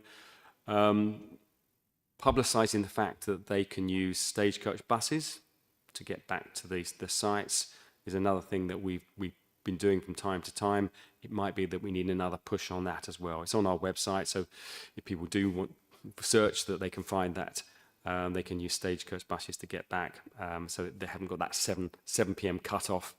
I can't think of anything else. I'll defer to Alex to see if he can remember anything else we're doing. But it is if you part of our the next local plan. It's a bus-led strategy, and I don't just mean service buses, I mean park and ride as well. So it's definitely part of our future plans, and there's all the time that people in the rural areas can't get a reliable bus, but that's where park and ride comes in, so they can at least use bus for part of their journey. Thank you. And yes, Councillor Rick. I mean, I've come all this way. I might as well say more. Thank you, Harry. And I think I apologise for being a bit spiky tonight, so you're frightened I'll perceive anything as criticism. It's been a very long day, as you're aware, because you were on the previous meeting with me. I think there's 2 ways of looking at it. It's the long-term stuff and the short-term stuff. The long-term stuff, particularly with Surrey, there are 2 massive things there. Is the Surrey Link Road, when that eventually comes in, and then obviously the bus lane, which hopefully will come in before that, because let's face it, it's not as difficult. But those are 2 things that are going to, first of all, mean there's going to be more traffic coming through Surrey to about where the park and ride is, and secondly, that's going to rapidly improve the journey from Surrey into the centre of town. And I think that when you start looking at buses, as I really do quite a lot these days, it's the reliability of the service that makes more difference than the price almost. And I think that's something that we're going to look to change our thinking over the long term. Is once we've got a really, really solid, reliable park and ride service, which is pretty reliable as it is at the moment, but coming in from Wincheap, that can snarl up. Actually, the New Dover Road is probably the quickest and fastest journey into town at the moment. But once we've got Wincheap and Surrey, and there are 2 big things in the local plan with improving those journeys into town from those areas, then we've got the park and ride that I think you'll start to see it massively increase at that period. But those are 2 things that are probably a way off. In the short term, we're actually doing more stuff to try and encourage people to sign up for the residence rate, and that we hope will have a knock-on effect, that when people realise they can park all day for £3.20, and we're starting to see this particularly at this time of year actually, is people that when they're coming in for their Christmas, it's actually, maybe when I'm coming in during the rest of the year, I'll drive into one of the car parks and I'll look perhaps at Castle Row. But when you're talking about spending the whole day in Canterbury, and I've certainly heard this anecdotally, that it's starting to be an option. It's, well, we might as well leave it there because we're in all day. And I think it's organic and there's a lot of word of mouth. we've got an annual marketing budget, most of which goes on incentives. Those free park and ride days we know do a huge amount to change behaviour, because once people have used it once, and I think they, you know, the story I hear more than anything is it was really easy. And it dropped me right outside Phoenix. It was really good. The other one I hear all the time is I got the park and ride the other day. The bus was absolutely packed. And I think that the perception is that they'll turn up at the park and ride, there won't be anybody there, and the bus will turn up and it'll leave with just them on it. But once people get there, they realise actually this is an incredibly popular service, and then that starts to grow organically, and those things will move on. We're trying to sort of pump prime that a little bit with those free park and ride days, with some more stuff we're doing around parking. But the biggest incentive that you'll ever get to use park and ride, unfortunately, is that the band one car parks are increasing in price.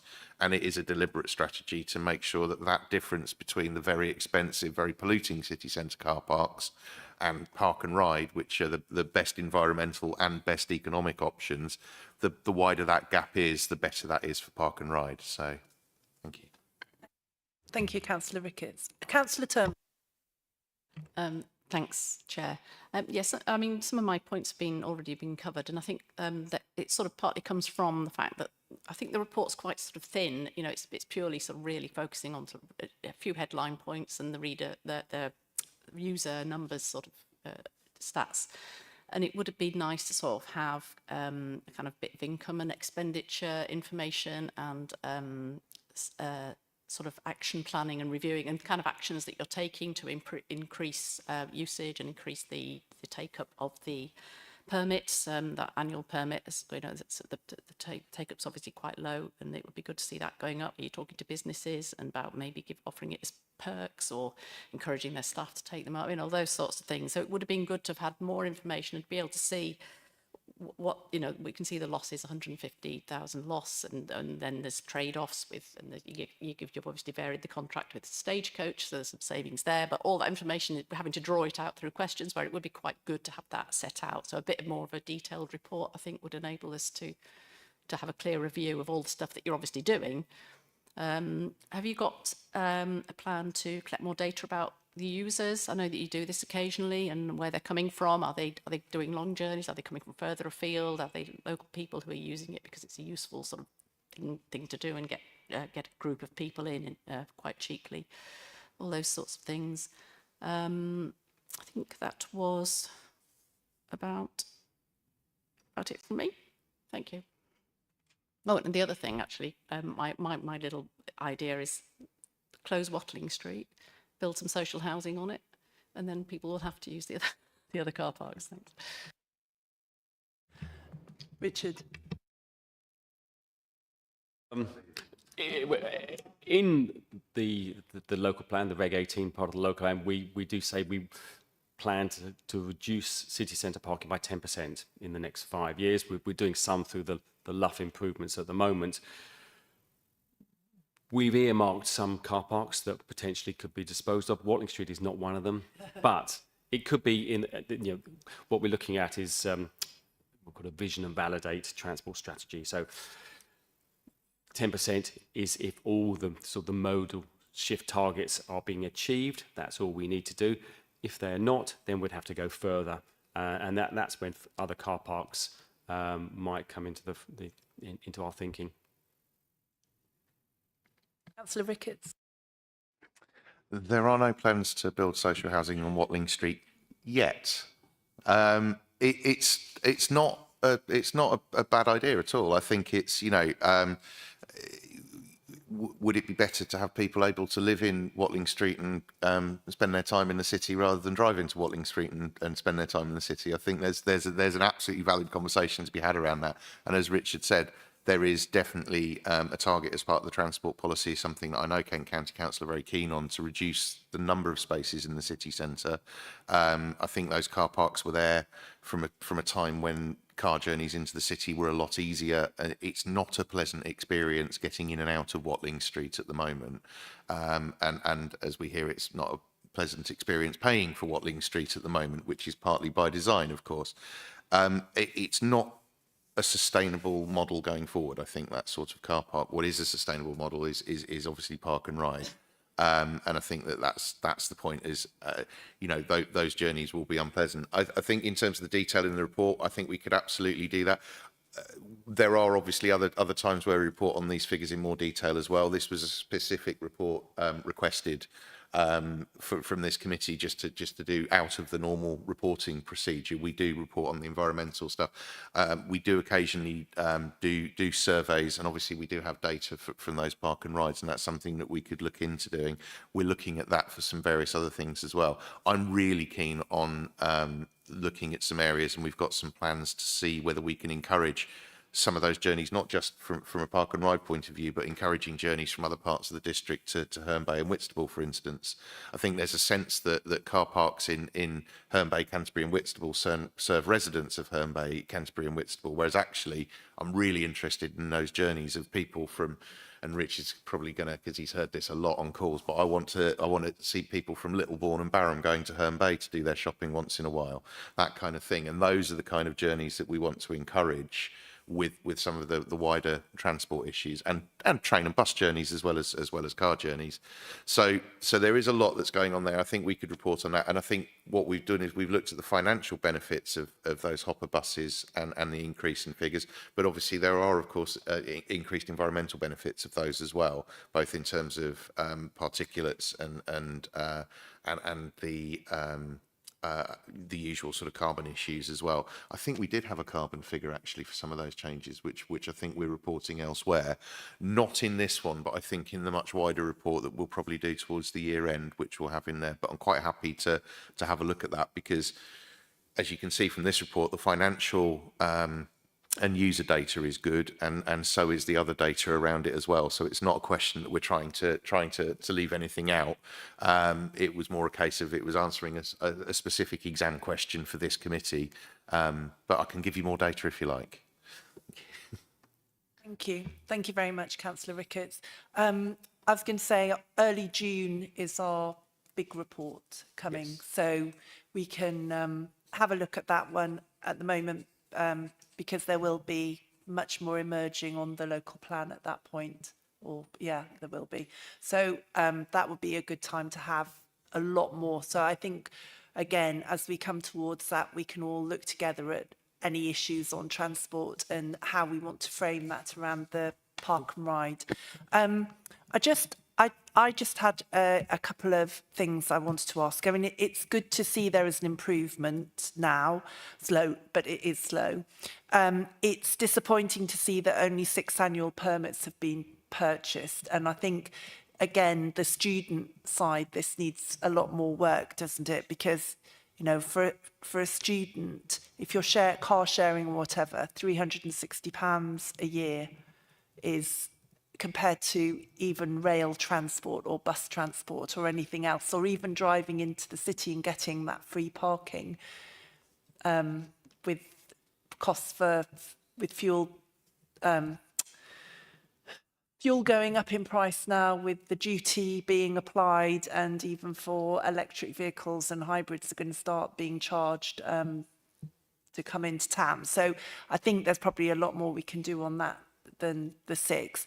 And the 2 ones that crop up a lot of the time are this time of the year when people are going to the pantomime, and they could do with that bus to take them back later. And I know the Marlow talked to us about that originally, and I think maybe that's something that could do with a lot more pushing, because that really does cause congestion, doesn't it, when everyone's trying to get out of Pound Lane. And yeah. And the other one I just wanted to ask about as well was staff parking. Do staff get free parking in Watling Street as well? Is there a choice? Do you have to use Park and Ride to get free parking? Yes. Good. Good. I'm pleased to hear that, because obviously we want to encourage as much park and ride usage. And the only other one I was going to say is, Richard, Alex, when do you start looking at the next contract? That's quite soon, isn't it? runs out in 2027. So yeah, sometime towards next year, we'd start looking at it. Yeah, so that might be useful around that June meeting for anything, as I know probably go for overview as well. But one of the things I was going to say that I think we discussed before is where Alex is saying about that connectivity and people using train is actually the ability to come into Park and Ride and get to the rail stations would be really useful, and home from the rail station. I mean, I remember from the last contract that was one of the things that was suggested, and I would imagine that actually, given the way that we look at things now, that's definitely something that we would want on the table again. I think the bus services to both of our stations are terrible, really, and you know, we've actually lost a couple serving Canterbury West over a period of time.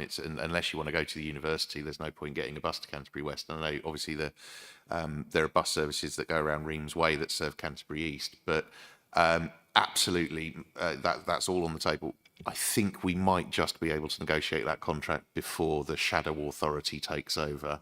I don't know if it will, but do you think we won't? It won't fall within it. I think that might be an issue. That might be somebody else negotiating it. You never know.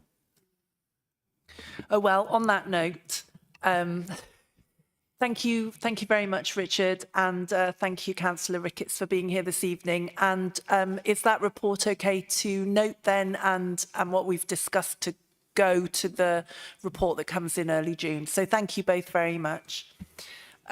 We now go back to item 7, and we have the Workforce Report Highlights 2024-25.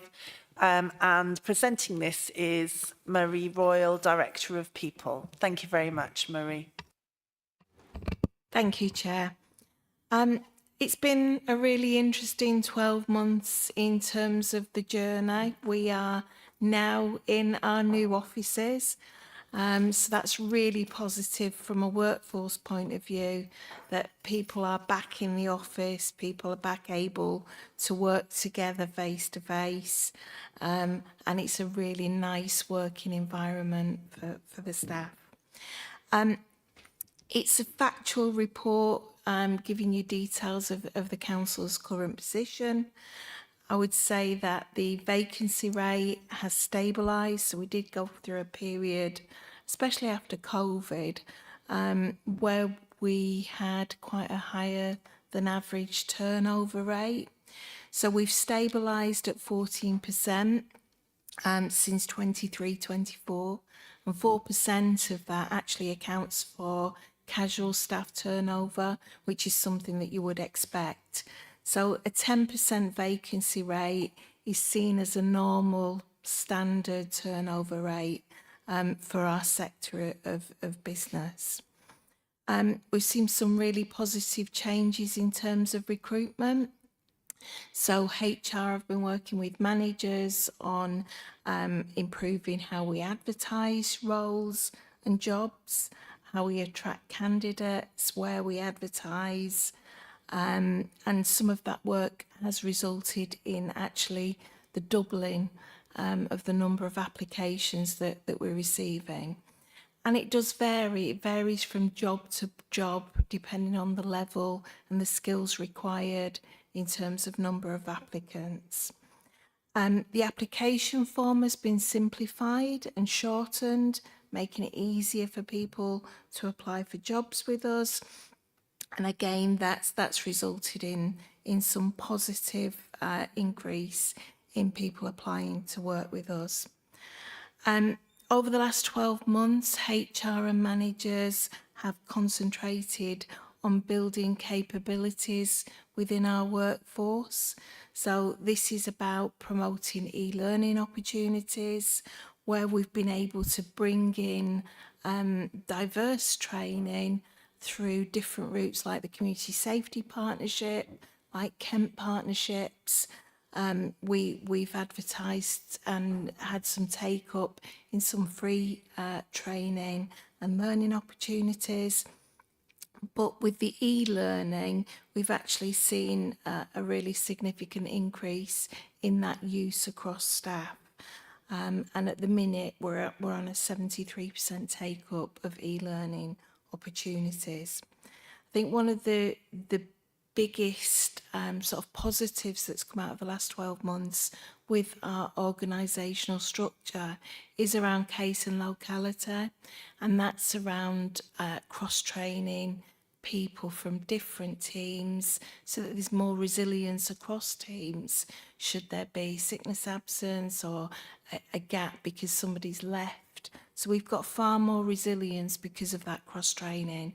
And that's another really important thing to note, because actually cross-training, you're giving people more skills, there's more opportunity to move around the council and try new jobs. In terms of sickness rates, Cabinet did express some concern around sickness rates when this report went to them, and we saw an increase in sickness during 24-25. Nationally, the average days work time lost per employee was around 2.8%.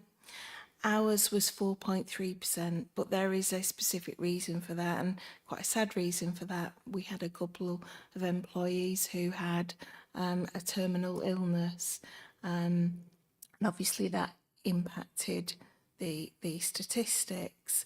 And when you take those incidents out of the data, then actually our performance was 2.8%, which again is an average for the sector. We're doing some work with employment support programs to help people when they're off sick. We're looking at occupational health referrals and how we can use them to support people back into work quicker with a phased approach and adjustments. And HR have been working with managers on some bespoke support, again, to get people back into work in a positive way. And the top 3 reasons for us as a council around I can never say that phrase, skeletal, mental health and minor illness and ailments, which again reflects the national profile. Looking forward then to the next 12 months, the priority is keep building staff skills, making sure our staff are resilient and preparing them for LGR. The type of things that we've got in the pipeline at the minute is development opportunities. We're promoting internal secondments more, again, to upskill staff and give them different experiences in the workplace. We are reintroducing annual appraisals where conversations about development opportunities, what people need in their roles, where they see themselves in the future is really important with LGR on the horizon. So quite a positive year and still lots to do looking forward. Thank you. Thank you very much, Marie. Yeah, it's a very positive report in many ways, and I think LGR is obviously our huge focus now on taking staff forward and making sure that they can make that transition, particularly after the huge changes we've had with the restructuring since 2020. Yeah, it's been a very long period of upheaval, hasn't it? Does anyone have any questions? Yes, Councillor Turner. Hi, yeah, thanks very much, Marie. And yeah, it's a good report, so thanks for that. I'm concerned about the issues around enforcement and the drop of the numbers, which has been reported variously throughout this evening from 20 to 12. And I don't think that's a loss of funding for that, because I think that in the outturn there was quite a large underspend on enforcement, wasn't there? So I'm assuming it's a recruitment issue. And I'm wondering what the reasons are around that and what could be done to combat that, because it's one of those things, a bit like we're talking about dog poo and all the rest of it, it's one of those things that's very visible and that people really notice if someone's not doing anything about all this hideous parking infringements we have all around Whitstable and about the camper vans that take route in on Marine Crescent, and nobody's coming. And when people say they ring up enforcement, they say, oh, there's nobody there to do it, so we can't do it. And there was another issue where they were redeployed to the park and ride, and I don't know quite why that was, why that took precedence over making sure that things were being enforced and that people could see that the council does actually care and does actually mean it when it says you can't do this here, rather than just having a sign up saying you can't do it, but nobody ever comes along to stop people from doing it, because it is very, very frustrating for residents. Yeah, thanks. Thank you. Really good questions there. I mean, what I would say with enforcement is it sits within our locality team. So when I was talking about cross-skilling and building resilience, it is a case of if one team is down, we look at what the most pressing priorities are, and we can use staff in different ways to cover different issues. The council's enforcement officers are only one part of the jigsaw puzzle. We have our contractors, NES, who are also out and about issuing fixed penalty notices. So whilst, yes, we've seen a reduction in staff in that team, for various reasons, staff have left, we've gone out to recruit, and as you'll appreciate, it's quite a critical role, an enforcement officer. You don't want somebody coming in who, goes in all guns blazing and doesn't have that customer care type approach as well, because it's a balance. It is one of the tougher frontline jobs that we've got. Our enforcement officers are out and about. They are the ones who are perhaps subject to the most abuse, and verbal incidents and threats while they're on the streets. So again, a couple of the recruitment drives that we've done have not been successful, whether that's because there's less people interested in the role, or whether the type of people who have applied are not those that we would like to see in that type of role. So it is a priority for locality. It's the next priority that they're going to be working on, to rebuild that team and get numbers up. But please be assured that, our officers are just one part of the puzzle, and we do have NES officers who are working alongside them and doing different initiatives. Thank you. Thanks for that, Maria. Yeah, I appreciate that, but those messages aren't getting through, and people are putting in complaints. We've had these messages back. Oh, well, there just aren't people. There's nobody who can come out, and that must be across. Given that obviously the council workers know that there are the NES people as well. So do they not talk to each other? Is it not a coordinated sort of service across? Thank you. Thank you very much.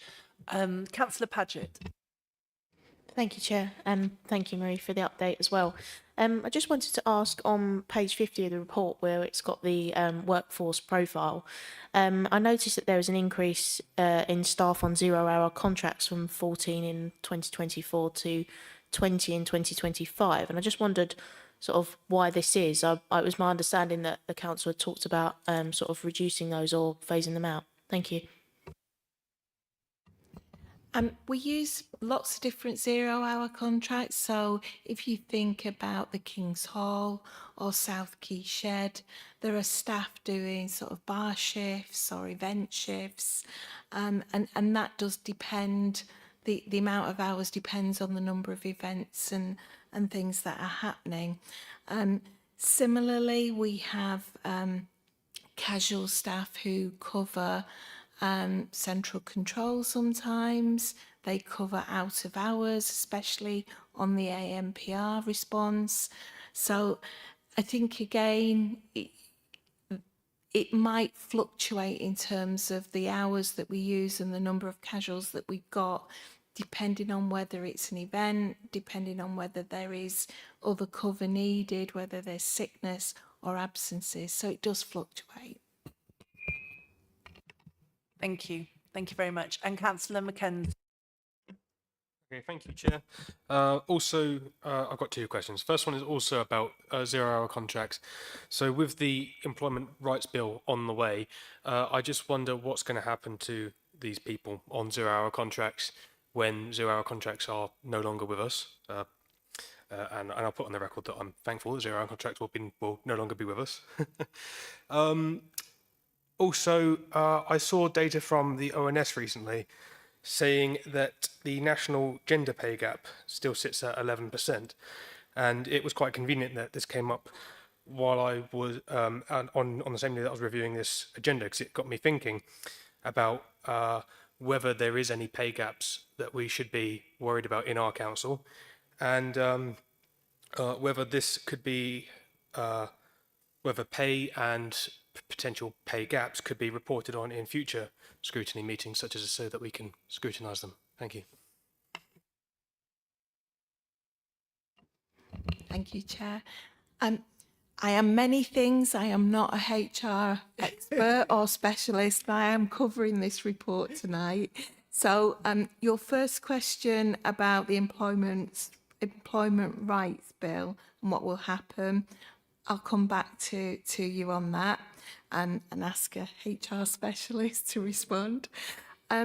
With the gender pay gap, there is an annual look at whether or not there is any gender pay gap within the council. I can't remember where that went, but I'm sure that I can find out that report and again circulate the link to that report. Thank you very much. That would be really useful. So I think we've got a few things from this that we'd like to come back next time. Going back to the enforcement, I just want to ask you, Marie, is it something that are other districts seeing any issues with enforcement, or is it particular to Canterbury that we have this problem recruiting? I honestly don't know, Chair. We can have a chat with colleagues. Yeah. I think we've got one of the bigger enforcement teams. You know, we've got our environmental crime team, we've got the parking enforcement, and we've got planning enforcement. So I think as a council, we've got one of the bigger teams. I think we do more coverage than other areas as well. But yeah, I'm not sure, but I can find out. Okay, thank you. Councillor Turnbull, did you want to? Yeah, there's one other thing I actually just wanted to mention. I was really pleased to hear that you're going to bring back appraisals, and I was quite surprised that you haven't been having, that staff haven't been having annual appraisals as a sort of matter of course. And it'd be interesting to get some report back on that, I think, Chair, if that's okay at the next meeting. Thanks. Yeah, I think that's a good point. That would be a good thing to feed back on. And I think from what Councillor Mackenzie raised as well, the Employment Rights Act, when it is passed, that will be interesting as well to then know the impact of that on the council, particularly as we're moving towards LGR at that stage. So I think when that comes back, that will be when are we looking? I can't see. Oh yeah, so it's next September. We're expecting this report to come back. So that's probably good timing for all of that, isn't it? So if we can fit in the other things that have been mentioned. Yeah, Councillor Forrester. Thank you, Councillor Carmack. It was just to come back on the gender pay gap reporting that Councillor Mackenzie raised. You're coming back in September on this, but the annual report of the council is due to be submitted to the Gender Pay Gap Service by the 30th of March 26. So I wondered if it would be possible to have a response on that before it comes back to us and before that report goes into the Gender Pay Gap Service, if that makes sense. Otherwise, yeah, otherwise it will be done. And yeah, no, that's fine. If we're asking for that, then March the 4th is our next meeting. Can we have a note to come back then? That usually comes back with the minutes, doesn't it? And Marie can update us at the start of the meeting. Is that correct? Yes, yeah, because it'll be in the minutes and we can. Yeah, exactly. So we can clarify. If we make a note in the minutes to clarify on that point, then that will be before that deadline, and then we can have more comes through in the later report. And if I may, I hope by that point you might even have a report for the gender pay gap service because it would be due at the end of that month. Although I note for the last 2 years reporting, we have been late. So it'd be good to know that we're not going to be. Thank you. Brilliant. Okay, well, that will go in the minutes, and then that will come back as a small report into that section. Yeah, no, that's fine. So is everyone okay on that noted? Are we? Yep, we're all noted on the additions that we'd like to see on that report. Thank you, Marie. So we have finally is item 10, which is the rolling timetable for next year, if everyone's happy with that. I would, and then the date of our next meeting is March the 4th.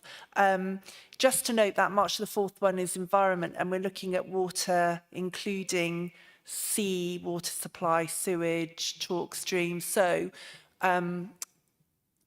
Councillor Turnbull and I will talk with Marie and Andrea about that that agenda, but I think it's one where we will need to get outside experts in to talk. So it's something we need to work on. So if any member has anything specific on those areas that they're interested in, can they sooner rather than later let Councillor Turnbull and I know, so that we can look at which experts we should be getting in to talk to us that night.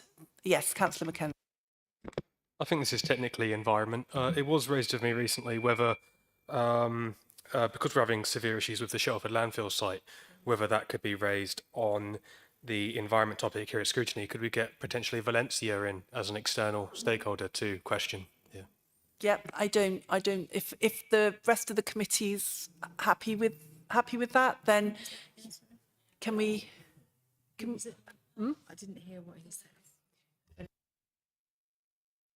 Yeah, then I don't. As it's environment, I don't see a problem in adding something in. Councillor.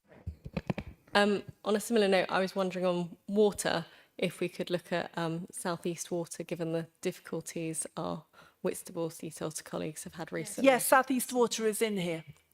Oh, as a speaker, though, We I didn't know if that have meant to invite as a them, but topic. yeah, Sorry. it is something that came through the motion, is for them to come to scrutiny. Okay, So apologies, no, that's all right. that's a rookie error. That's okay.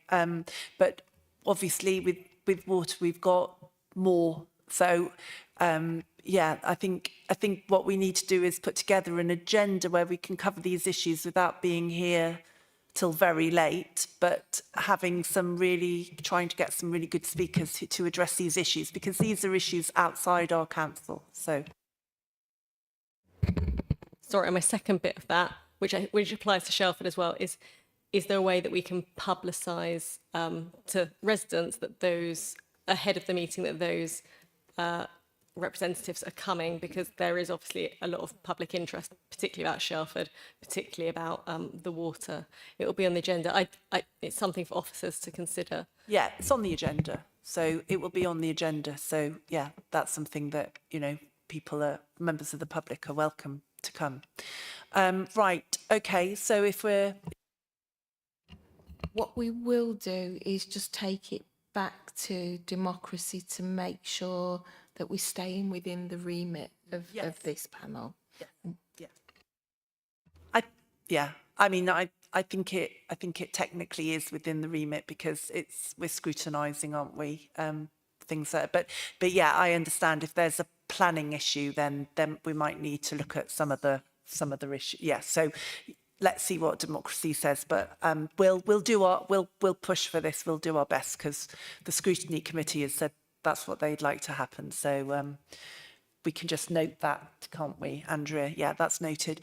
Okay, right. Well, I'd like to thank everyone for their participation this evening. As I say, we'll be back on March the 4th looking at the environment.